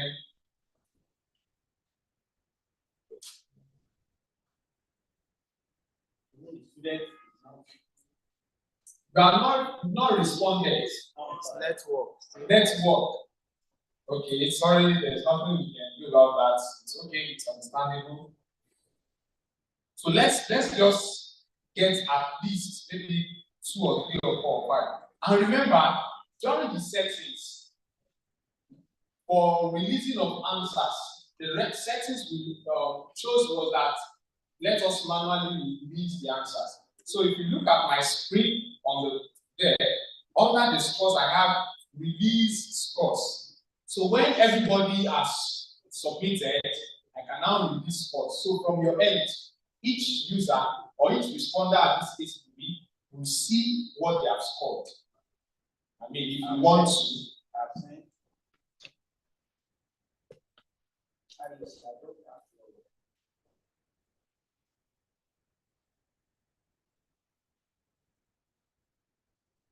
Okay, we have 3 responses. Now, okay, another person, the 3rd responder scored 5. Now, 2 persons have scored 5, 2 persons have scored 10. And you see, the chart keeps changing. The chart keeps changing. Okay. 2 persons have scored 0. 1 person scored 5. 1 person scored 10. And we keep having it like that. Okay, I'm just waiting for few responses now so that we can now extract, because most of the time we don't want to start making do with this. Because if it were to be in a quiz environment, we would have put in a place where you say enter your matric number. So you type their matric number. So each person's score will be able to relate it with the matric number. But in this case, email addresses was, yes, enter your name, matric number, but most importantly, matric number is needed, and then all the answers will be in the overall score that we got. Okay, while people are adding this, I just want to also add this, that the usefulness of Google Form, not only questions, we have used it to conduct elections before. For example, I am JPP party. Dr. Adeneko is JSP party. And we can put his picture. You remember when he was facilitating, told us this, when you can add email. So you can put the image of the logo of the party and the picture of the aspirant there, put the name under, put the name under, and add email to it. And that people can vote. And at the end of the day, they can, that was when and even up to now, that's what we're using in MIS for student election. So student election will begin to, but when we go to a stage that we have to now again disable, students will come to the, we decide not to allow them to come to the center with phone. Because, hey, that's why you know, they will do, you'll be seeing the statistic showing somebody is speaking, so we have to say submit your phone before you come to the situation room. So that situation room, you will not have access to your phone until we end the election. But all other students will not see, but their representative, our agents, they will sit down with us, we'll put a big screen, they will be seeing that the president, so you can use that for election, and that's essentially for different opinion in church, in programs, in various things that again. So not only necessarily exam or whatever, it can be used for so many things. Thank you, sir, for that addition. And it can also be used to, for example, you are in a, place, you can even use it to, there's this form, maybe feedback form, maybe you are a teacher and then you want it to be anonymous. Now, you want your students to give you a feedback of how your teaching has been. You can use a Google form. They will not put in their names. You can even ask them not to put their matric numbers, but tell them, be very open, put your responses. How would you rate me when it comes to punctuality? Very punctual, not too punctual, punctual. So they select. So at the end of the day, you get the honest opinion. But if you ask them face to face, they don't want to. Somebody doesn't want to be the one that will tell you the truth that you have not been punctual, and then you note the face. Don't worry, you are the one telling you no punctual. Things like that. You want to be anonymous. So you can use it to get feedback, you can use it to do appraisal, different things. As long as you think about it, you can use it to elicit responses at different points in time. So we have 5 responses already. So let us try and get now we can only see the responses in a graphical way in a chart. But you want to get the response as a fact that you can now work with and know who scored who scored who, which person scored this. Not even only that, with your responses in the part, you can know which question is it that people did not get. Like most people did not get this question, then you check what happened. Okay, this is a difficulty. I think this question, most of them did not get because. So when you now go later, it's maybe before the commencement of the exam, you can now do like a revision, and say, okay, this particular topic, so many of you did not get it right. Okay, ask me questions. What is it that you don't understand about electrolysis? And then somebody can give in the global language again. So that's just like the way of helping them to know better. So now, if we are done with everything, and you scroll up on your responses, so I have 7 responses now. So are we together now? We want to wrap up with the Google Forms for now that we are using it for test. So you click on the 3 dot icon at the top, and then you see get email notification for new responses. Select destination for responses. Download responses. .csv. So that's what we want. CSV is a command separated value file that looks like an Excel file. You can use Microsoft Excel, you can use Google Sheets to open the .csv file. So I want it downloaded as a CSV file. So I will click on download responses.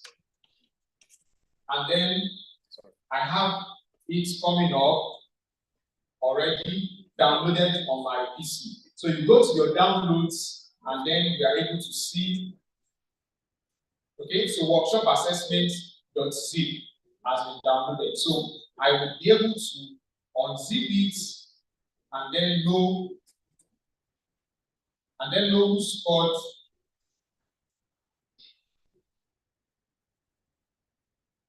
Okay, quickly, I want to open up that so we can elicit who scored this or that.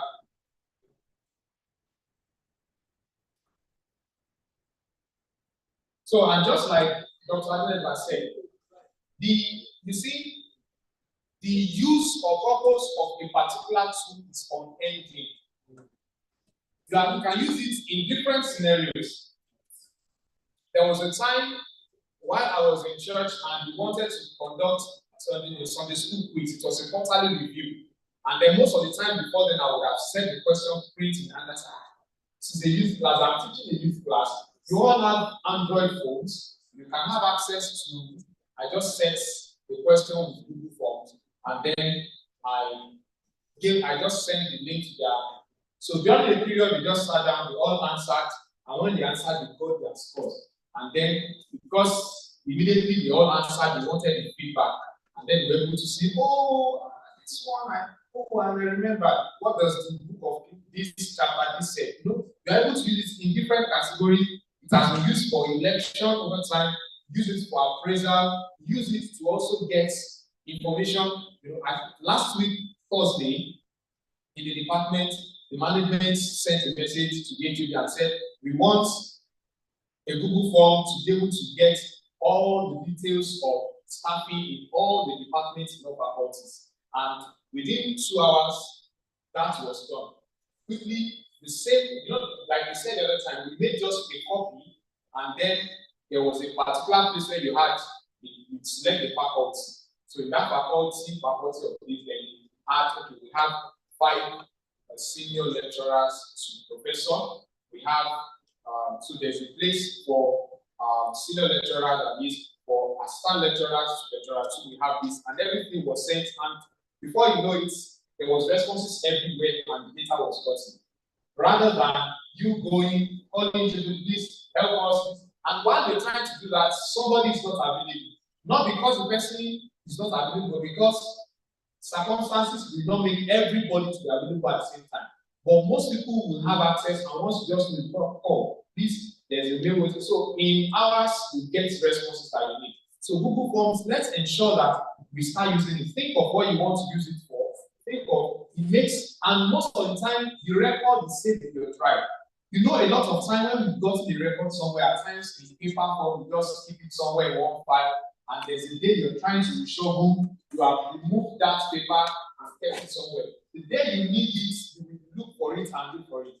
But because you have it in your Google Drive, and your Google Drive is always secure, except you decide to delete all the content by yourself. Even before you delete, you'll be asked questions, are you sure you want to delete? So even if something had happened by mistake and you almost deleted, you have a response to know if you really want to, or how did you want to delete everything. So once you do that, you have a backup.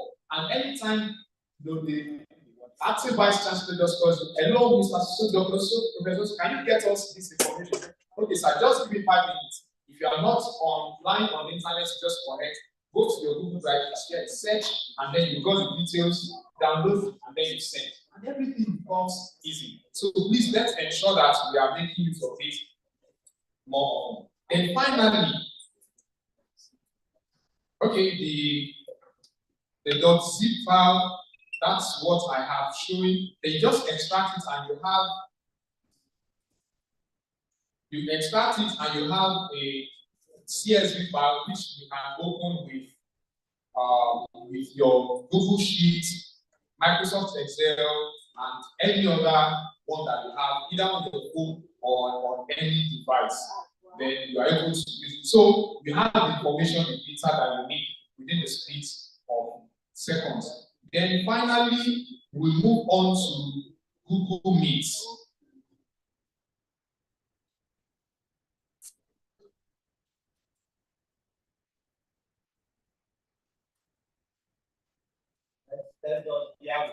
Sorry for that last one is so important, which we need at different points. Just take the next 20 minutes. Go through Google Meet. Exclusive.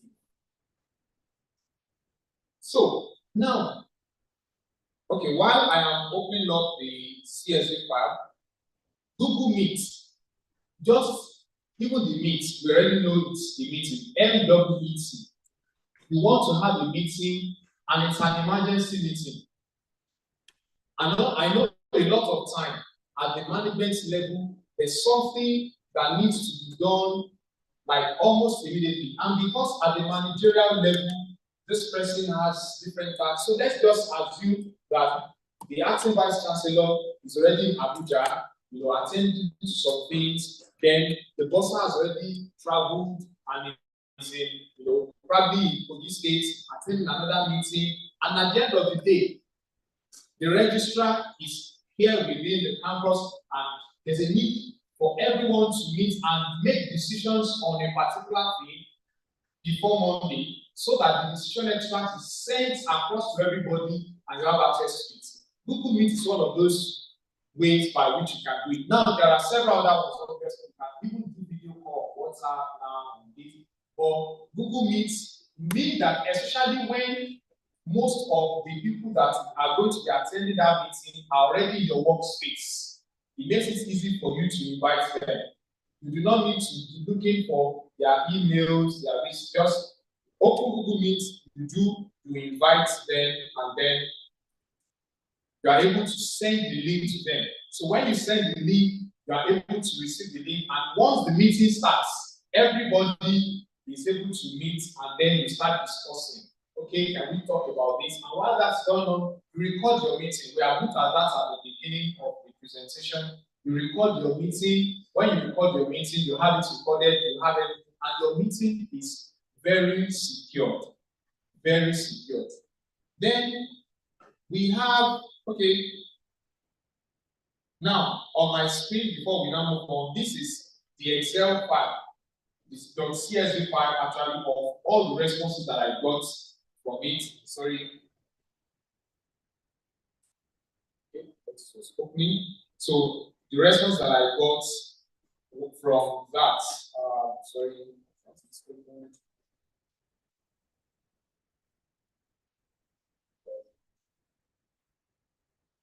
Okay, sorry, that has closed up. So let's quickly go on to Google Meet. The same way we have been using our apps.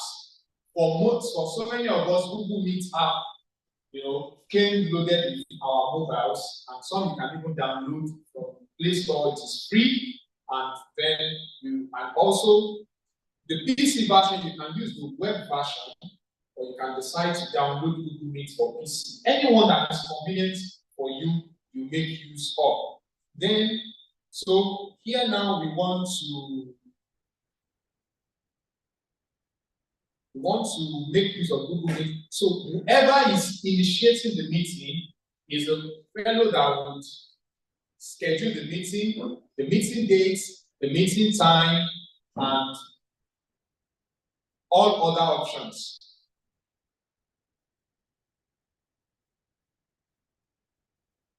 Then let me also quickly say this. One of the options that I have seen for Google Meets and as well as Zoom, I know these two are well used as a meeting platform. For example, like this workshop we're having now, some persons are on Zoom watching us live. The link, the password, the meeting ID, as well as the passcode has been sent to them. Peradventure, somebody somewhere just saw that, or another person might just think, let me try and share this. The person can share the link to someone else, and then whoever has that passcode and the meeting ID can join. So for most of the time, the person who had called for the meeting, who had initiated the meeting, will now can now see that, oh, this person is not there. You can now remove that person. But at times, how many of that will you be able to do? But with Google Meet, you cannot join. Even most of the time, you just have a link for Google Meet. You have a link set, and once you click on it, on the screen you have asked to join. When you click asked to join, you wait until the convener of the meeting allows you in. And the convener of the meeting will check your name. Does this name look familiar? I've sent this. I know who and who is going to be here. Does this name look familiar? If you are not allowed, the request will be declined. There is nothing you can do to be a part of that meeting. So that's one of the securities that it has over Zoom. And then little bit of those. So quickly, let's try and set up one meeting here. Okay, so I'll go to my Google Apps again, but on our phone we have Google Meet. You can try it, but then I have my Meet. I have my Google Meet loading up. And then in a meeting, you have the facility of raising your hands to talk. Just like in a physical meeting, you can raise your hands, and then whoever is coordinating the meeting says, okay, Mrs. ABC, can you talk? So that everybody is not talking. And in that meeting, you can mute yourself. And when you're asked to talk, you're mute, you talk, so that everybody is not talking at the same time. And then the person who has also conveyed the meeting can also mute every other person and only ask you and say, okay, so person, please unmute yourself. So on my screen now, I have Google Meet. Video calls are meeting for everyone. Connect, collaborate, and celebrate from anywhere with Google Meet. So if I have a link already that I want to join the meeting, I can copy the link, paste it in here where you can see enter a code or link. Once I paste it in and it's an active link, the join button will be activated. So I'll click on join, then I'll join the meeting. Then the second option is the meeting was sent to me, the code was sent in a WhatsApp, in my email, any platform. Once I click on the link, it opens up the Google Meet enable application on my device and I'm able to join the meeting. So I will create a meeting here now by clicking on new meeting. New meeting. So I have create a meeting for later. The meeting is going to be held by 6 p.m. today. I can create it for later. Or I want a meeting that will start now. It's just so urgent that it wants to start now. I can decide to start an instant meeting. Or I can now schedule that meeting in Google Calendar. Then remember, we also talked about Google Calendar that if you are on the same workspace, like we have here within our university, everyone has Google Calendar. Even if you have not activated it, it's already there on the workspace. So once I schedule in Google Calendar, the dates of that meeting, everybody will see it on their calendar. Oh, there's a meeting scheduled for this day. You even have a notification for that. So that day you just go and then you have the link sent to you. So by this period, we want to try and schedule a meeting for later. Okay, let's do instance. Okay, so that instantly you'll be able to join. Yes, thank you. So start an instant meeting.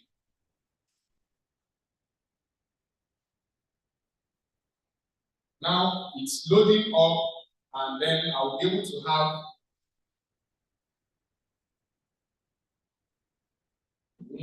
we're still trying to get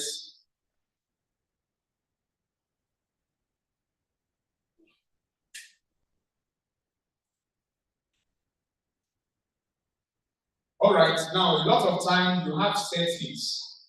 Most of the time I have settings. You want people to see and hear me in the meeting. So before I even join the meeting, you know, you may decide that, oh, I don't want people to see. For example, we had a Google meeting, Google Meet meeting recently. Dr. Adenoji happens to be the chairman of the School of Faculty of Science Conference Committee, and I'm a member, and we have been told in the meeting that I had almost even forgotten.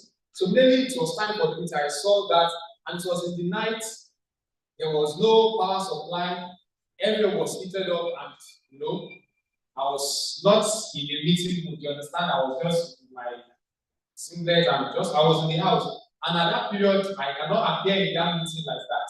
So before joining the meeting, I had this. So I can just decide to use my microphone and camera or decide not to use it because I don't want me to be seen. I just want my voice to be heard. So you do all those settings before you join. Or even at times, if you do not remember to toggle off your video, let me join the meeting, you just click on it and it turns off your video and it's only your voice. And even at that period, you just want to listen to whatever is going on in that meeting. You don't want to talk. You can also mute. So by the time you mute your sound, the environment, people are shouting around you, you will not disturb the meeting. You just listen to whatever anybody that is talking is saying. So I have two options. Use microphone and camera, continue without microphone and camera. So but for now, since I am in a meeting where I can use microphone and camera. Now, I have not enabled this on my PC. I mostly use my phone. So it's asking me to use microphone, allow while visiting this site. All those settings are just normal ones. So my microphone is in use now. So that we'll still share the link and then we'll be in the same meeting and then see options that we have available. Since everybody is there, you can take the code to that. Okay. code is just 2, 3, 10, 9, later. Sorry, there's a problem joining the video call. Try again in a few minutes. Okay, let me try. I think my internet, please.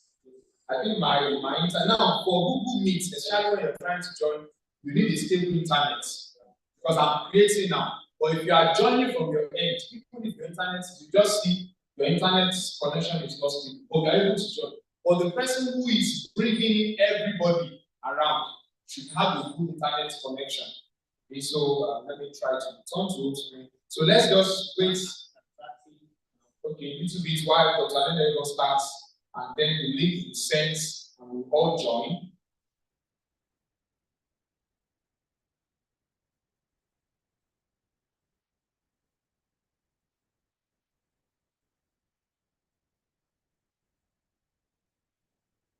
The meeting is ready. Okay.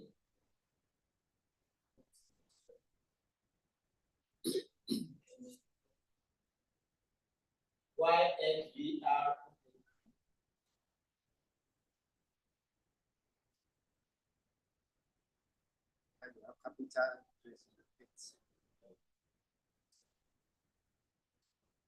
Okay, so the link is going to be sent.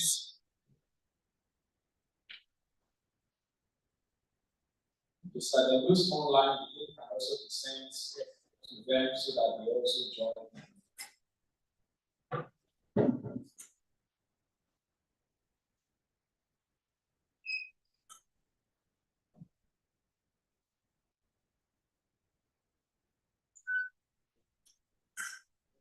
I'm sending.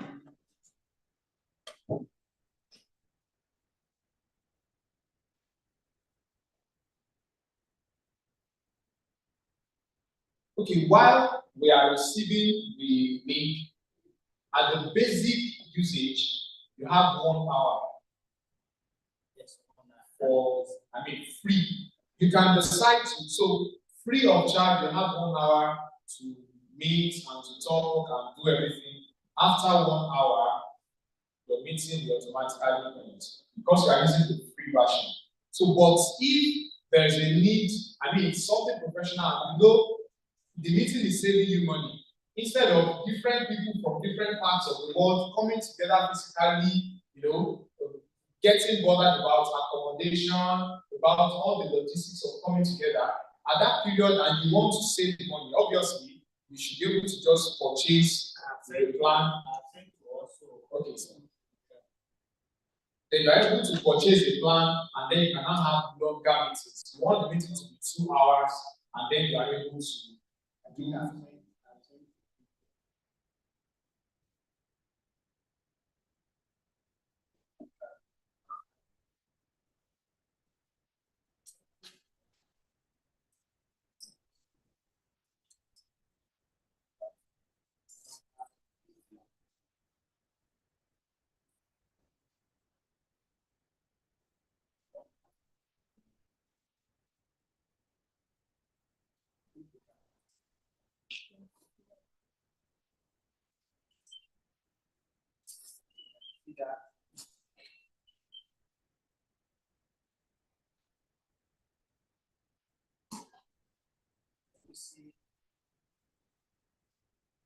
That's showing.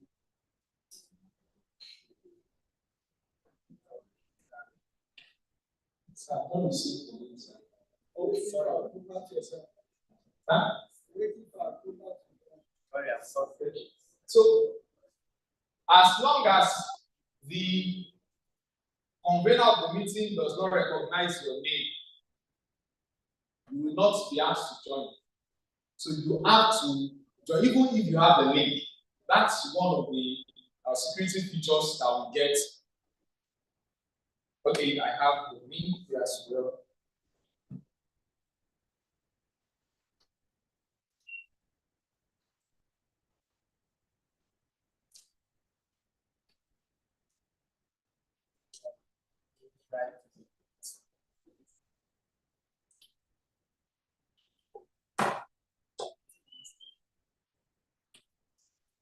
Okay, so now when you see for a good number of you, when you click ask to join, you will see the text showing you will join the meeting when someone lets you in. Yes. Okay, so only when you are let in, that's when you join.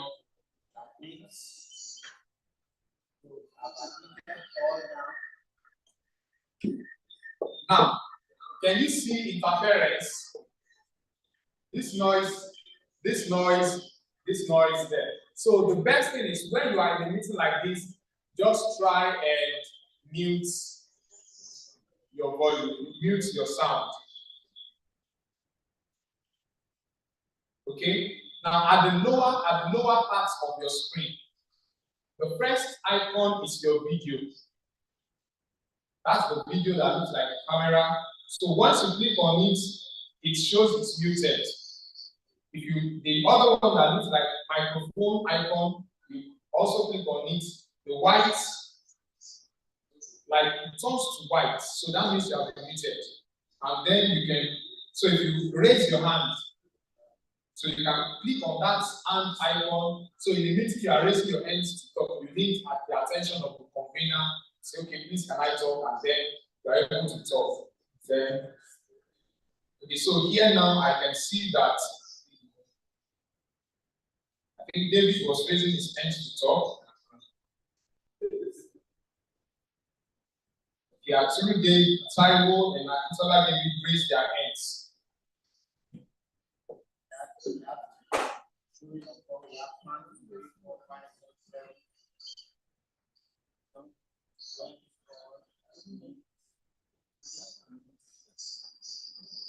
Okay, so someone else has been acquainted in. So when we use this, the best is that can be secure for security reason. It may not, if it is professional meeting, they won't make admit all. They will check somebody by the computer, checking this is it. And in fact, you must have registered or you must have informed us that you are using Infinix XYZ or your name. In fact, they won't allow you to use Infinix XYZ or Motorola AABC. Your name, your registered name. So once it is there, because the president or somebody may not be having high profile meeting, and somebody just coming with Lucasera, NYC, NKYJ, and food, and just know this person is not known. And there's a way, just like Zoom, can put you in the waiting room and block you until the meeting finishes. I'm not going to pay you one day, but you are put in the waiting room.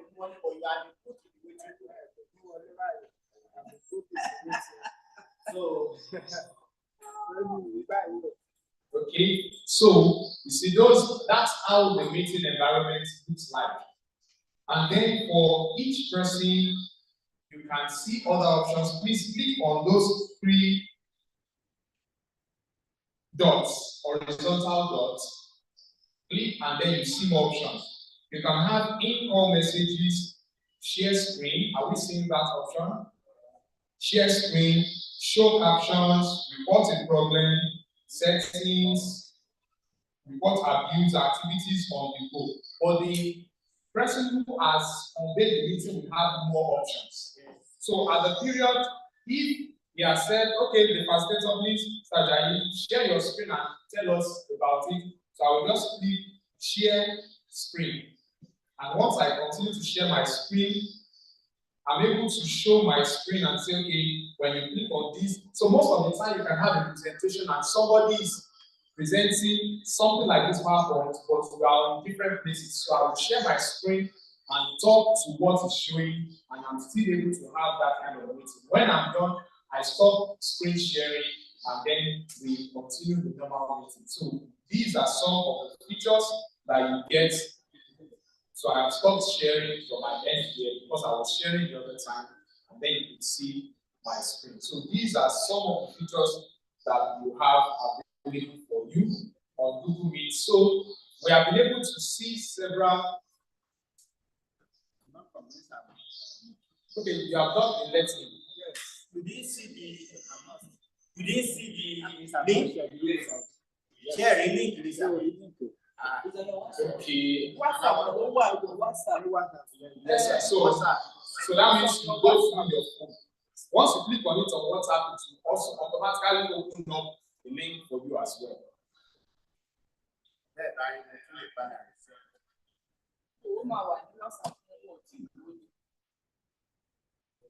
So please, do we have any question? Yes. So we have, and please, like we said, you see, even each one that we have been able to pick and use today, we have not exhausted half of the features. So let's ensure that for a particular thing of it, okay, 3 weeks time, I have a meeting. Let me try and use this particular this feature. But before then, you can test it. Test within you and 2 other persons. I say, please, I want to test how I can use Google Meet. Test it and be sure you know all those options, all the buttons, what to click and that, so you get used to how to use it. And the more you use it, the better you get at using it. And at times you're able to use 2 more 3 at the same time, especially when you're on the PC. You're able to navigate between different, even on phones, but I know it's easier when it comes to PC because of the larger screen size that you have. So do we have any questions so far on either of the ones that have done? So I'll hand it back to Dr. Thank you. Round of applause to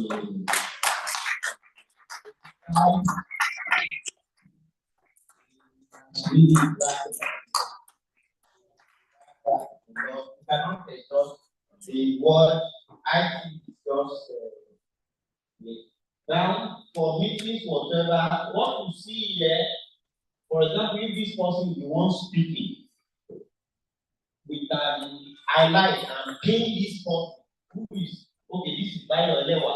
So Bayo Lewa, we can now activate this. So we will no longer see any other person other than Bayo Lewa to be the one speaking. And then we can make just like the way Zoom. For Zoom free version is 40 minutes. While Google Meet is 1 hour. So a meeting you want to have for 1 hour, if after 1 hour, the thing will expire. After it expires, you may have to create another one. Say, please, wait. But for those of us joining online now I am using Google Meet in Zoom. Zoom is what we have been using since.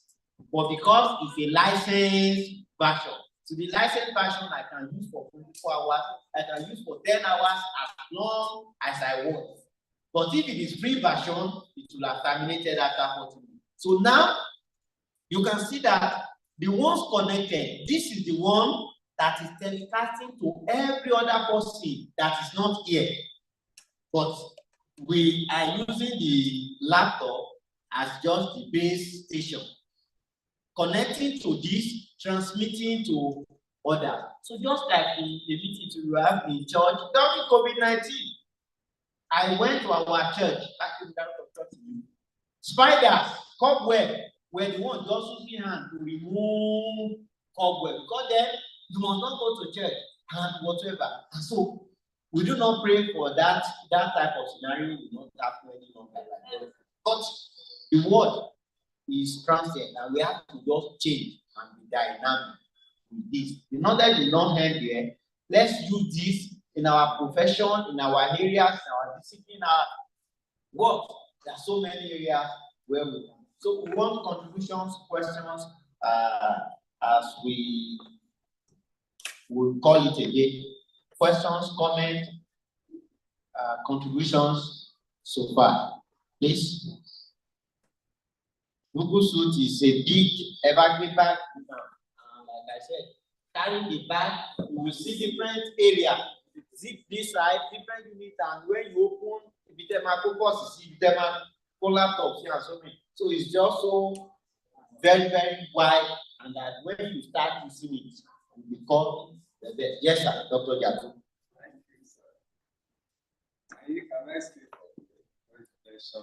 Okay, yeah. Try what you are teaching us. Okay. I have a question that looked like more like a contribution, and it has to do with extended Google form. It has a timer. When it comes to test do not compromise, when you set the timer, whether the the respondent submit or not, at the expiration of that time, it will mark the test automatically and also score it. It is also very important, the aspect that our lecturer did emphasize, that at times when you show the answer, it can be a problem. My own was a questionnaire, but at the same time, there was an aspect that asked questions that in form of a test on a particular subject. One clever respondent, because he has seen the right answer. Do you know he attempted it again and he scored 100%? We have to delete that response. So it is very important. All these things we are being taught. When you put them to heart, it will help us a lot. Because I learned a lot. Also, it is also important that we preview. I didn't also do that. Your dashboard, I mean, at the person that has put up something, is quite different from the respondent's interface. The first problem I had then was the issue of institution. You know, you want to know the institution the respondent is coming from for analysis. One of the institutions, I will not mention the institution, was saying that my own institution was not captured, whereas it was captured. There was an arrow that pointed downward. He didn't see that arrow, and it created a problem. We have to repeat that institution, and also later we deleted. So when we put out to all these things, we help us a lot. Thank you.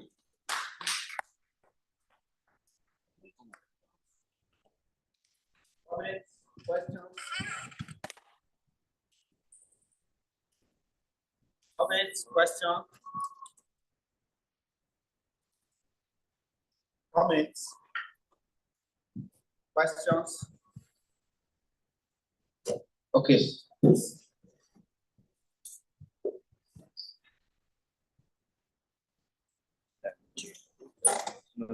Thank you, Director. Thank you, Facilitator. These are just the 2 words and the 2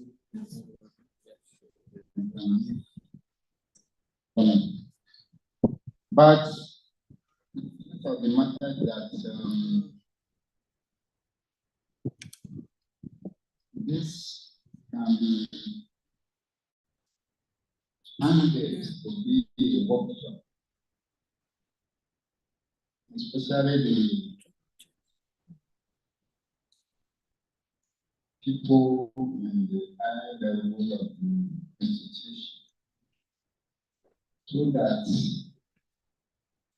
it is not all of us that we have opportunity of going for seminars and trainings of this nature.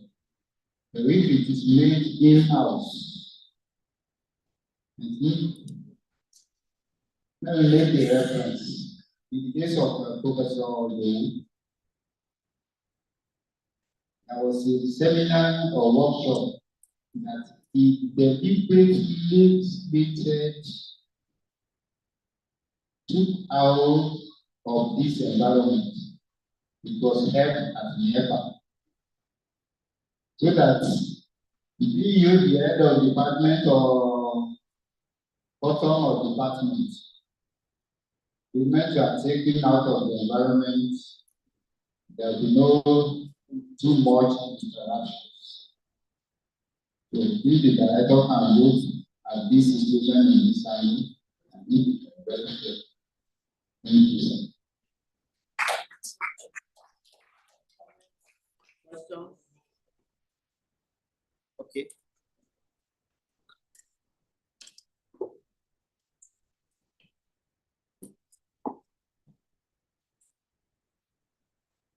Let me at this junction appreciate the organizer, the institution at the Yemi College of Technology, for this great training. I want to appreciate our facilitator too, and the rector of the institution.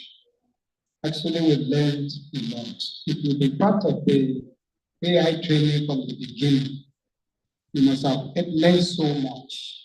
So I want also to encourage every one of the participants, both online and offline. Let's put them to use. Let's try and lay our hands on them. At first, you might find it difficult, but with time, you get used to them. And also, I want to also say that in the next version, let's make it multi-purpose. Don't let us dwell so much on the academic side of it, so that it can be appealing to other people, other professions in engineering, in accounting, and so on. So let's keep it all-encompassing. It will bring more people for this program. Thank you. God bless. Thank you for the last comment. You knew I was referring to audit, referring to bursary, referring to admin, so that you will not library. You won't think that these are not only useful for, it's not in academics and whatever. That's why I would say, oh, we need AI, we need that. I was somewhere over the weekend in South where priests were trained on with youth, women, and whatever. Even secondary school, the secondary school students of that church also were trained on AI is not. This is not so. ICT is not only limited to because we are in academic environment and lecturers. No, not at all. Different usage where we could use that. And the word has come to such a way that for meetings for international programs and in recent times, the last time I stepped my feet out of Nigeria was 2019 or 2021. But all other conferences I've attended over time now, and the international conference abroad, I'll say, you give me 50% discount, you give me registration. Ẹlẹ́mà bọ́ mi lọ́jọ́ márùn-ún àtọ́jọ́ mẹ́ta. Ẹlẹ́mà fún mi l'accommodation, ẹ máa fún mi ní kí owó ticket. When I look at owó ticket gan fúnra ẹ̀, láyé tí mo fẹ́ dárúkọ rẹ̀, láyé president wa, láyé táwa ẹ̀, ayé West subsidy. So I will say, oh, thank you for giving me that grant. You know, you can have partial, they will give you partial grant. So I say, thank you, I will attend that partial grant, but I will not come in person. I will attend remotely. I've attended conference in China for that 1 week. Everybody needed me, a Mimoko Shalwala, 4 a.m. Otiji, the day 4 a.m. because 4, 5 at launch a conference, so everybody is just sleeping. I have presented my paper 5:30, between 5:30 and 6 a.m. But I did not go, and at the end of the day, I took part and I got certificate for participating in Chinese conference. So we can all these things, we can just make good use of the tools, and then director of mentioned that would also push it forward to say that let all these things and part of that people would as a system, as a general system, we'll be able to make good use of that. On this note, I want to call on the registrar to give the closing remark. Our certificate, I learned we don't want to make mistake. You are going to get them in hard copy, or we'll bring it to your doorstep.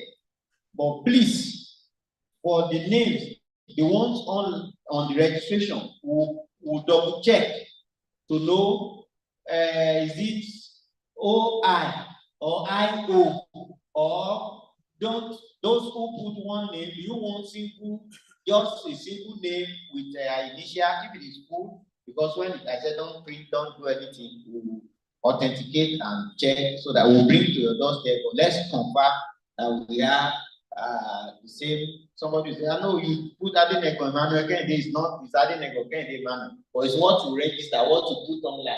That was downloaded. So we find out. So you get it in a couple of days once you just finalize. I hand over the microphone to our registrar who will give the final question. On behalf of the management of Academic College of Technology Ondo, we appreciate the participants at this program for the confidence you have in us for you to have registered on the program.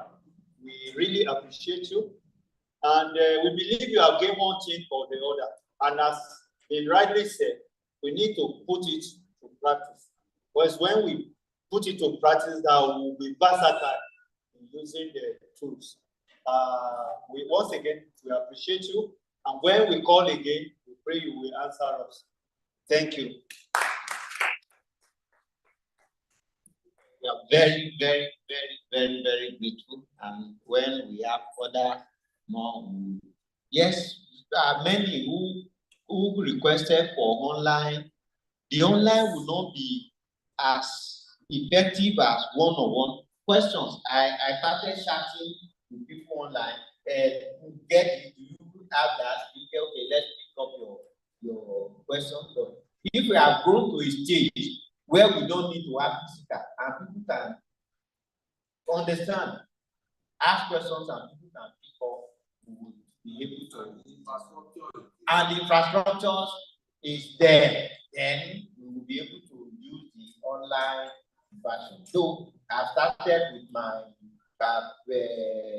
personal AI and tech skills YouTube, where I drop short content in tech. There are so many that are not even uploaded that are just there, but that might not be so explosive when you come a person or ask, because for anything uploaded on maybe YouTube or you are watching a YouTube, you will send comment back because you who posted the YouTube will not even go to check your comment or questions you have asked or comment. So that essentially is that. So we want to thank everyone, and I thank both staff, students, lecturers, non-lecturers, and everybody who has really made this very, very effective. God bless you all. Dr. Ajayi, thank you so much for that exclusive work you've done for hours, not 3 hours, not 4 hours, and this is 10 to past 2. God bless you. Thank you all for everyone that has come. See you on the top. Yes.